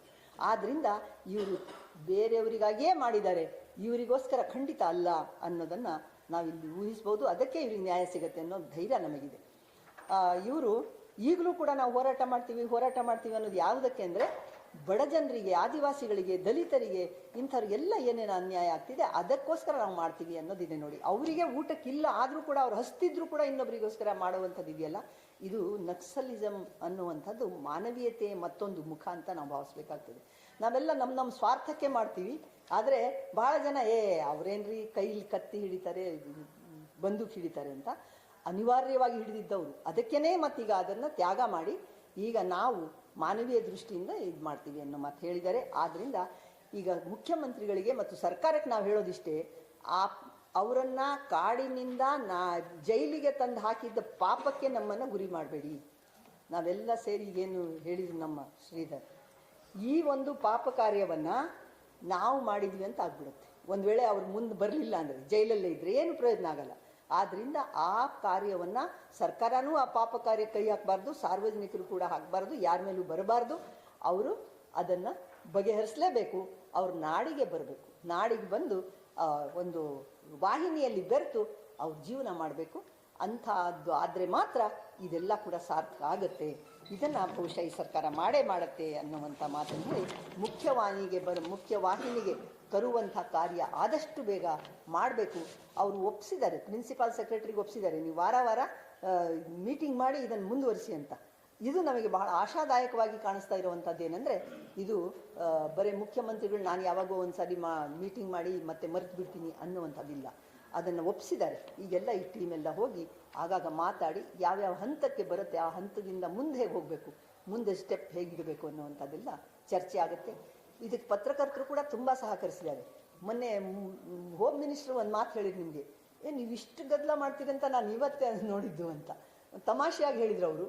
ಆ ತಮಾಷೆ ಹಿಂದೆ ನಿಮ್ಗಳಿಗೆ ಎಷ್ಟೊಂದು ಅದರ ಬಗ್ಗೆ ಒಂದು ಕಾಳಜಿ ಇದೆ, ಕುತೂಹಲ ಇದೆ ಅನ್ನೋದು ಕೂಡ ಅವ್ರ ಮಾತಿಂದ ಗೊತ್ತಾಗುತ್ತೆ. ಯಾಕೆ ಅಷ್ಟೊಂದು ಇದು ಮಾಡ್ತಿದ್ರಿ ನೀವು, ಆ ವಿಷಯ ನಾನು ತಗೋಬೇಕು ಅನ್ನುವಂಥದ್ದು ಮಾಧ್ಯಮಗಳು ಅದಿರಬೇಕಾಗ್ತದೆ.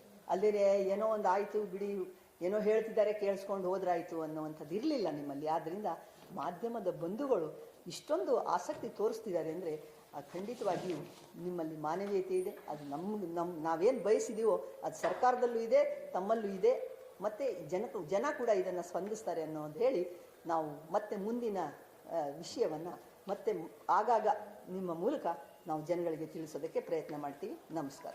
ನಿನ್ನೆ ಮುಖ್ಯಮಂತ್ರಿಗಳ ಹತ್ರ ಏನು ಕೇಳಿದ್ವಿ, ಅವ್ರು ಏನು ಹೇಳಿದ್ರು ಅನ್ನೋದು ಒಂದು ಪಾಯಿಂಟ್ ಹೇಳ್ಬಿಡ್ತೀನಿ. ಸ್ವಲ್ಪ ಜನರಾಗಿ ಹೇಳಿದ್ರು, ಕೆಲವು ಪಾಯಿಂಟೆಡ್ ಆಗೋದು ನಿಮ್ಗೆ ಅನುಕೂಲ ಆಗುತ್ತೆ ಅಂತೇಳಿ 5 ಅಂಶಗಳನ್ನು ನಾವು ಕೇಳಿದ್ವಿ. ಒಂದು, ಇಮ್ಮಿಡಿಯೇಟಾಗಿ ಕಾನೂನು ಪ್ರಕ್ರಿಯೆ ಏನು ನಡಿಬೇಕಾಗಿದೆ ಅದಕ್ಕೆ ಒಂದು ಸಮಗ್ರ ಯೋಜನೆಯನ್ನು ಒಂದು ರೂಪಿಸಬೇಕು, ಒಂದು ಸಿಸ್ಟಮ್ ಬೇಕಿತ್ತು ಏನೋ ಒಂದು ಮಾಡಲಿಕ್ಕೆ. ಸೊ ಹಂಗಾಗಿ ನಿಮ್ಮ ಕಾನೂನು ಸಲಹೆಗಾರರಿಗೆ, ಕಾನೂನು ಇಲಾಖೆಗೆ ಬರೆದು ಇದರಲ್ಲಿ ಸರ್ಕಾರ ಯಾವ ರೀತಿ ಎಲ್ಲ ನೆರವಾಗಬಹುದು ಅನ್ನೋದ್ರ ಬಗ್ಗೆ ಕೊಟ್ಟಿದ್ದೀವಲ್ವಾ, ಇದು ಈ ಮಾತಲ್ಲ ಇದಿಲ್ಲ ಸಿಎಂ ಹತ್ರ ಮಾತಾಡಿದ್ದೀವಿ. ಸೊ ಒಂದು ಅದನ್ನ ಹೇಳಬೇಕು ಅನ್ನೋದು ಒಂದು ಕೇಳಿದ್ವಿ. ಎರಡನೇ ವಿಚಾರ ನಾವು ಅವ್ರಿಗೆ ಕೇಳಿದ್ದೇನಪ್ಪ ಅಂತ ಹೇಳಿದ್ರೆ, ಈಗ ಆಲ್ರೆಡಿ ಈಗ ಮುಖ್ಯವಾಹಿನಿಗೆ ಯಾರು ಬಂದಿದ್ದಾರೆ, ಸೊ ಅವರೆಲ್ಲರ ಸಮಸ್ಯೆಯನ್ನು ಇಮ್ಮಿಡಿಯೇಟ್ ಆಗಿ ಬಗೆಹರಿಸಲಿಕ್ಕೆ ಒಂದು ಕಮಿಟಿಗೆ ಡೈರೆಕ್ಷನ್ ಕೊಡಿ. ನೀವು ನಿಮ್ಮ ಕಡೆಯಿಂದ ಡೈರೆಕ್ಷನ್ ಕಳಿಸಬೇಕು. ಕಾಲಮಿತಿಯೊಳಗೆ ಹೆಚ್ಚಂದರೆ 15ರಿಂದ 1 ತಿಂಗಳೊಳಗೆ ಎಲ್ಲರನ್ನು ಕರೆದು ಅವರ ಸಮಸ್ಯೆಗಳೇನು ಅಂತ ಆಲಿಸಿ ಅದಕ್ಕೆ ಇಮ್ಮಿಡಿಯೇಟ್ ಪರಿಹಾರ. ದೊಡ್ಡವೇನಿಲ್ಲ, ಅವ್ರಿಗೊಂದು ಇರ್ಲಿಕ್ಕೆ ಒಂದು ಮನೆ ಬೇಕಾಗಿದೆ, ಏನೊಂದು ಜೀವನಕ್ಕೊಂದು ವ್ಯವಸ್ಥೆ ಆಗಬೇಕಾಗಿದೆ, ಇಂಥ ವಿಚಾರಗಳನ್ನು ಮೊದಲು ಅದನ್ನು ಬಗೆಹರಿಸಲಿಕ್ಕೆ ಇಮ್ಮಿಡಿಯೇಟ್ ಆಗಿ ಸ್ಟೆಪ್ನ ತಗೊಳ್ಳಿ. ಮೂರನೇದಾಗಿ ಅವ್ರು ಏನು 18 ಡಿಮ್ಯಾಂಡ್ಗಳು ಡಿಮ್ಯಾಂಡ್ಸ್ ಏನು ಫೋಕಸ್ ಮಾಡಿದ್ದಾರೆ ಆ ಡಿಮ್ಯಾಂಡ್ಗಳ ಸಂಬಂಧಪಟ್ಟಂಗೆ ಆಯಾ ಜಿಲ್ಲೆಗಳಲ್ಲಿ ಜಿಲ್ಲಾಧಿಕಾರಿಗಳು ಒಂದು ವಿಶೇಷ ಸಭೆ ಕರೆದು ಚರ್ಚೆ ಮಾಡಿ ಅಗತ್ಯ ಕ್ರಮಗಳನ್ನು ತೆಗೆದುಕೊಳ್ಳಲಿಕ್ಕೆ ಶಿವಮೊಗ್ಗ, ಉಡುಪಿ, ಚಿಕ್ಕಮಗಳೂರು ಜಿಲ್ಲೆಯ DC ಗಳಿಗೆ ನಿಮ್ಮ ಡೈರೆಕ್ಷನ್ನ ನೀವೆಲ್ಲ ಕೂಡ ಇದನ್ನು ಇಮಿಡಿಯೇಟ್ ಆಗಿ ನೀವು ಕೊಡಿ. ಮತ್ತು ಈ ಎಲ್ಲ ಪ್ರಕ್ರಿಯೆನ ನಡೆಸ್ಕೊಡ್ಲಿಕ್ಕೆ ಒಬ್ಬ ನೋಡಲ್ ಆಫೀಸರ್ನ ನೇಮಕ ಮಾಡಿ. ಯಾಕಂದರೆ ಇದು ನಾವಲ್ಲಿ ಹೇಳ್ದಂಗೆ 84 ಲತಾದೆ ಅಂತ ಹೇಳಿದ್ರೆ ಸುಮಾರು 250 ಕೇಸ್ ಆಗ್ತವೆ ಇವೆಲ್ಲವೂ ಕೂಡ. ಮತ್ತು ಇವೆಲ್ಲ ಅವ್ರು ಇಟ್ಟಿರುವಂಥ ಡಿಮ್ಯಾಂಡ್ಸ್ಗಳು ಅದರ ಚರ್ಚೆ ಇದೆಲ್ಲ ಒಂದು ಸರಿಯಾಗಿ ಹೋಗಬೇಕು ಅಂತ ಹೇಳಿದ್ರೆ ನಾವು ಮತ್ತೆ ಬಂದು ನಿಮ್ಮ ಬಾಗಿಲು ತಟ್ಟಕ್ಕೆ ನಾವು ಬಯಸಲ್ಲ. ನಾವು ಯಾವುದೇ ಅಧಿಕಾರದ ಬಾಗಿಲಲ್ಲಿ ಬಡಿಯೋಕ್ಕೆ ನಮ್ಗೆ ಇಷ್ಟ ಇಲ್ಲ. ನಮಗೆ ಒಬ್ಬ ಆಫೀಸರ್ ಬೇಕು. ನಾವು ಆಫೀಸರ್ನ ಕಾಂಟ್ಯಾಕ್ಟ್ ಮಾಡ್ತೀವಿ, ಅವರು ನಿಮ್ಗಳ ಜೊತೆ ವ್ಯವಸ್ಥೆ ನಮ್ಗೆ ಏನಾಯಿತು ಅಂತ ಹೇಳಬೇಕು. ಒಂದು ಪಾಯಿಂಟ್, ಸಿಂಗಲ್ ಪಾಯಿಂಟ್ ಬೇಕು ನಮಗೆ. ಆ ಸಿಂಗಲ್ ಪಾಯಿಂಟ್ನ ವ್ಯವಸ್ಥೆ ಮಾಡಿಕೊಡಿ ಹೇಳಿದ್ವಿ. ಇನ್ನೊಂದು ಬಹಳ ಮುಖ್ಯವಾದದ್ದು, ನೀವು ಕೇರಳ ಸರ್ಕಾರಕ್ಕೆ, ತಮಿಳುನಾಡು ಸರ್ಕಾರಕ್ಕೆ, ಮುಖ್ಯಮಂತ್ರಿಗಳಿಗೆ, ಸರ್ಕಾರಗಳಿಗೆಲ್ಲ ಮುಖ್ಯಮಂತ್ರಿಗಳಿಗೆ ನಿಮ್ಮ ಕಡೆಯಿಂದ ಇಲ್ಲಿ ನಾವು ತೆಗೆದುಕೊಂಡಂಥ ಒಂದು ಅಪ್ರೋಚ್ ಬಗ್ಗೆ ಹೇಳಿ, ನೀವು ಕೂಡ ಅದೇ ಅಪ್ರೋಚ್ನ ತಾಳಿ ಅಂತ ನೀವು ಕಳಿಸಿ. ಮಿಕ್ಕಿದ ವಿಚಾರ ನಾವು ವರ್ಕ್ ಮಾಡ್ಕೊಳ್ತೀವಿ, ಕೆಳಗಡೆ ಹೋಗ್ತೀವಿ, ನೀವು ಅದನ್ನು ಮಾಡಬೇಕು. ಸೊ ಈ 5 ಅಂಶಗಳನ್ನು ಕೂಡ ಮುಖ್ಯಮಂತ್ರಿಗಳು ಇಮ್ಮಿಡಿಯೇಟಾಗಿ ಒಪ್ಕೊಂಡು ಅತೀಕ್ ಸರ್ಗೆ ಅದನ್ನು ಪ್ರಿನ್ಸಿಪಲ್ ಸೆಕ್ರೆಟರಿ ಅವರಿಗೆ ಅವರು ಇದ್ದರು, ಅವರಿಗೆ ಅದನ್ನು ವಹಿಸಲಾಗಿದೆ. ಈಗ ನಾವು ಸೋಮವಾರ ಕೂತ್ಕೊಂಡು ಆ 5 ಅಂಶಗಳನ್ನು ಕೂಡ ವರ್ಕಿಂಗ್ ಗ್ರೂಪ್ ಮೀಟಿಂಗ್ ನೆಕ್ಸ್ಟ್ ಸೋಮವಾರ ನಡೀತಿದೆ. ಸೊ ಇದು ಒಂದು ನೆಕ್ಸ್ಟ್ ಇಮಿಡಿಯೇಟ್ ಸ್ಟೆಪ್ಸ್ ಅದರೊಳಗೆ ಆಗಿದೆ. ಇಷ್ಟು ಆಗಿರೋವಂಥದ್ದು. ಬಟ್ ಈ ಪತ್ರಿಕಾಗೋಷ್ಠಿ ನಡೆಸೋದಕ್ಕಿಂತ ಮೊದಲು ಅಣ್ಣ ಮಾತಾಡ್ತಾರೆ, ವೆಂಕಟೇಶ್ ಅಣ್ಣ ಒಂದು ಲಾಸ್ಟ್ ಮಾತು ಅವ್ರು ಹೇಳಬೇಕು ಅಂತಿದ್ದಾರೆ, ಅವ್ರು ಹೇಳ್ತಾರೆ. ಹೇಳೋದಕ್ಕಿಂತ ಮೊದಲು ಒಂದು ಮಾತನ್ನ ಕಮಿಟಿಯ ಪರವಾಗಿ, ಈ ಎಲ್ಲ ಬೆಳಕು ಸದ್ದು ಗದ್ದಲದ ನಡುವೆ ವಿಕ್ರಮ್ ಗೌಡ ಅವರ ಹತ್ಯೆಯ ವಿಚಾರ ಸಮಾಧಿ ಆಗಬಾರ್ದು, ಅದರ ತನಿಖೆ ಆಗಲೇಬೇಕು ಅಂತ ಒಂದು ಹ್ಯೂಮನ್, ನಾವು ಒಂದು ನಾಗರಿಕರಾಗಿ ಈ ಪ್ರಶ್ನೆನ ಜೊತೆ ಮಾಡ್ತೀವಿ. ಇದು ಸಂಘರ್ಷ ಮಾಡಬೇಕು ಅಂದ್ರೆ ಸರ್ಕಾರದ ಜೊತೆ ಮಾಡ್ತೀವಿ, ಮಿಕ್ಕಿದ ಬೇರೆ ಅದೇನು ನಡೀತದೋ ನಡೀಲಿ. ಇದು ಪ್ಯಾರಲಲ್ ಆಗಿ ನಡೀತಾ ಇದೆ, ನಾವು ಬಿಟ್ಕೊಡೋರಲ್ಲ. ಇದನ್ನು ಏನಾಗಿದೆ ಸತ್ಯ ಹೊರಗೆ ಬರಲಿ, ಅದಕ್ಕೆ ತನಿಖೆ ಅಂತೂ ಮಾಡಬೇಕು. ತನಿಖೆ ಮಾಡಿದ್ರೆ ನಾವು ಮುಚ್ಚಿಡೋಕ್ಕಾಗಲ್ಲ ಅನ್ನೋದನ್ನು ಕೂಡ ಹೇಳಿ ಏನು ಒಂದು ಮಾತು ಹಿರಿಯರು ಒಂದು ಮಾತು ಹೇಳಿ ಕೊನೆ ಒಂದು ಬಂದೇ ಒಂದು ಅವ್ರ ಅಣ್ಣ ಜಾಸ್ತಿ ಮಾತಾಡಲ್ಲ, ಒಂದು ವಿಚಾರ ಕೇಳಿ ಬಯಸ್ತಾರೆ.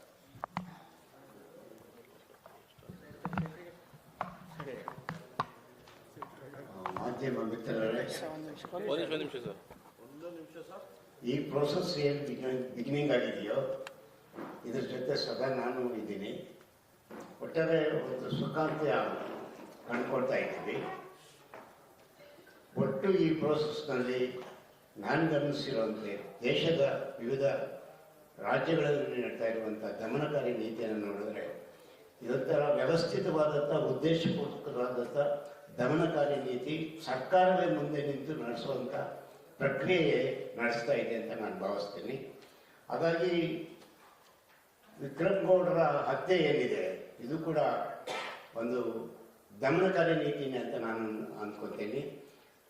ಟ್ರೈಬಲ್ ಪೀಪಲ್ಸ್ ಏನು ತಮ್ಮ ಅಸ್ತಿತ್ವಕ್ಕೋಸ್ಕರ, ಸ್ವಾಭಿಮಾನಕ್ಕೋಸ್ಕರ ಮತ್ತು ಸೆಲ್ಫ್ ರೆಸ್ಪೆಕ್ಟ್ಗೋಸ್ಕರ ಏನು ಚಳವಳಿ ನಡೆಸ್ತಾ ಇದ್ದಾರೋ ಈ ಚಳವಳಿಯನ್ನು ಹತ್ತಿಕ್ಕೋದ್ರ ಮೂಲಕ ಕಾರ್ಪೊರೇಟ್ ಸಂಸ್ಥೆಗಳನ್ನು ಅಭಿವೃದ್ಧಿಪಡಿಸ್ಕೊಳ್ಳೋಕ್ಕೆ, ಕಾರ್ಪೊರೇಟ್ ಸಂಸ್ಥೆಗಳೇ ನಮ್ಮನ್ನು ಆಡಳಿತ ಮಾಡುವಂಥ ವ್ಯವಸ್ಥೆಗೆ ಸರ್ಕಾರ ಪ್ಯಾರಾಮಿಲಿಟರಿ ಫೋರ್ಸನ್ನು ಬಳಸಿ ಸಪ್ರೆಸ್ ಮಾಡ್ತಾ ಇದೆ ಅಂತ ನಾನಾದರೂ ಭಾವಿಸ್ತೀನಿ. ಇದನ್ನು ಕೂಡಲೇ ನಿಲ್ಲಿಸಿ, ಮುಖ್ಯವಾಗಿ ಕೇರಳ ಮತ್ತು ತಮಿಳುನಾಡಿನ ಪ್ರಶ್ನೆಯನ್ನು ನಾನು ಸಿದ್ದರಾಮಯ್ಯ ಜೊತೆ ಎತ್ತಿದಾಗ ನಾನು ಕೂಡಲೇ ಸ್ಪಂದಿಸಿ ಅದನ್ನು ಅಟೆಂಡ್ ಮಾಡ್ತೀನಿ ಅಂತ ಹೇಳಿದ್ರು, ಭಾಳ ಖುಷಿಯಾಯಿತು. ಒಟ್ಟಾರೆ ಈ ಪ್ರಕ್ರಿಯೆಯಲ್ಲಿ ಒಂದು ಒಳ್ಳೆ ರೀತಿಯಲ್ಲಿ, ಒಳ್ಳೆ ರ್ಯಾಡಿಕಲ್ ಆಗಿ, ಒಳ್ಳೆ ಪ್ರಗತಿಪರವಾಗಿ ಯೋಚನೆ ಮಾಡಿ ಒಂದು ಸಮಸ್ಯೆಯನ್ನು ಪರಿಷ್ಕಾರ ಕಂಡುಕೊಳ್ಳೋಕ್ಕೆ, ಒಂದು ಬಿಕ್ಕಟ್ಟಿಂದ ಹೊರಬರೋದಕ್ಕೆ ಏನು ನಮ್ಮ ಸರ್ಕಾರ, ಸಿದ್ದರಾಮಯ್ಯ ಸರ್ಕಾರ ಪ್ರಯತ್ನ ಮಾಡ್ತಾ ಇದೆ, ಇದನ್ನು ನಾನು ಮನಸ್ಫೂರ್ತಿಯಾಗಿ ಸ್ವಾಗತಿಸ್ತೀನಿ. ಇದಕ್ಕೆ ಸಹಕಾರ ಕೊಡ್ತೀವಿ ನಾವೆಲ್ಲರೂ. ಇದು ಮುಂದೆ ಇದು ಪೀಪಲ್ಸ್ ಮೂವ್ಮೆಂಟ್ ಆಗಿ ಜನವೇ ಮುಂದೆ ನಿಂತು ಒಂದು ದೊಡ್ಡ ಚಳವಳಿಯಾಗಿ ಮುನ್ನಡೆಸೋದಕ್ಕೆ ಈ ಬೇಡಿಕೆಗಳು ಸಹಕಾರ ಆಗಲಿ ಅಂತ ಬಯಸಿ ನಾನು ಮಾತು ಮುಗಿಸ್ತೇನೆ. ನಮಸ್ಕಾರ.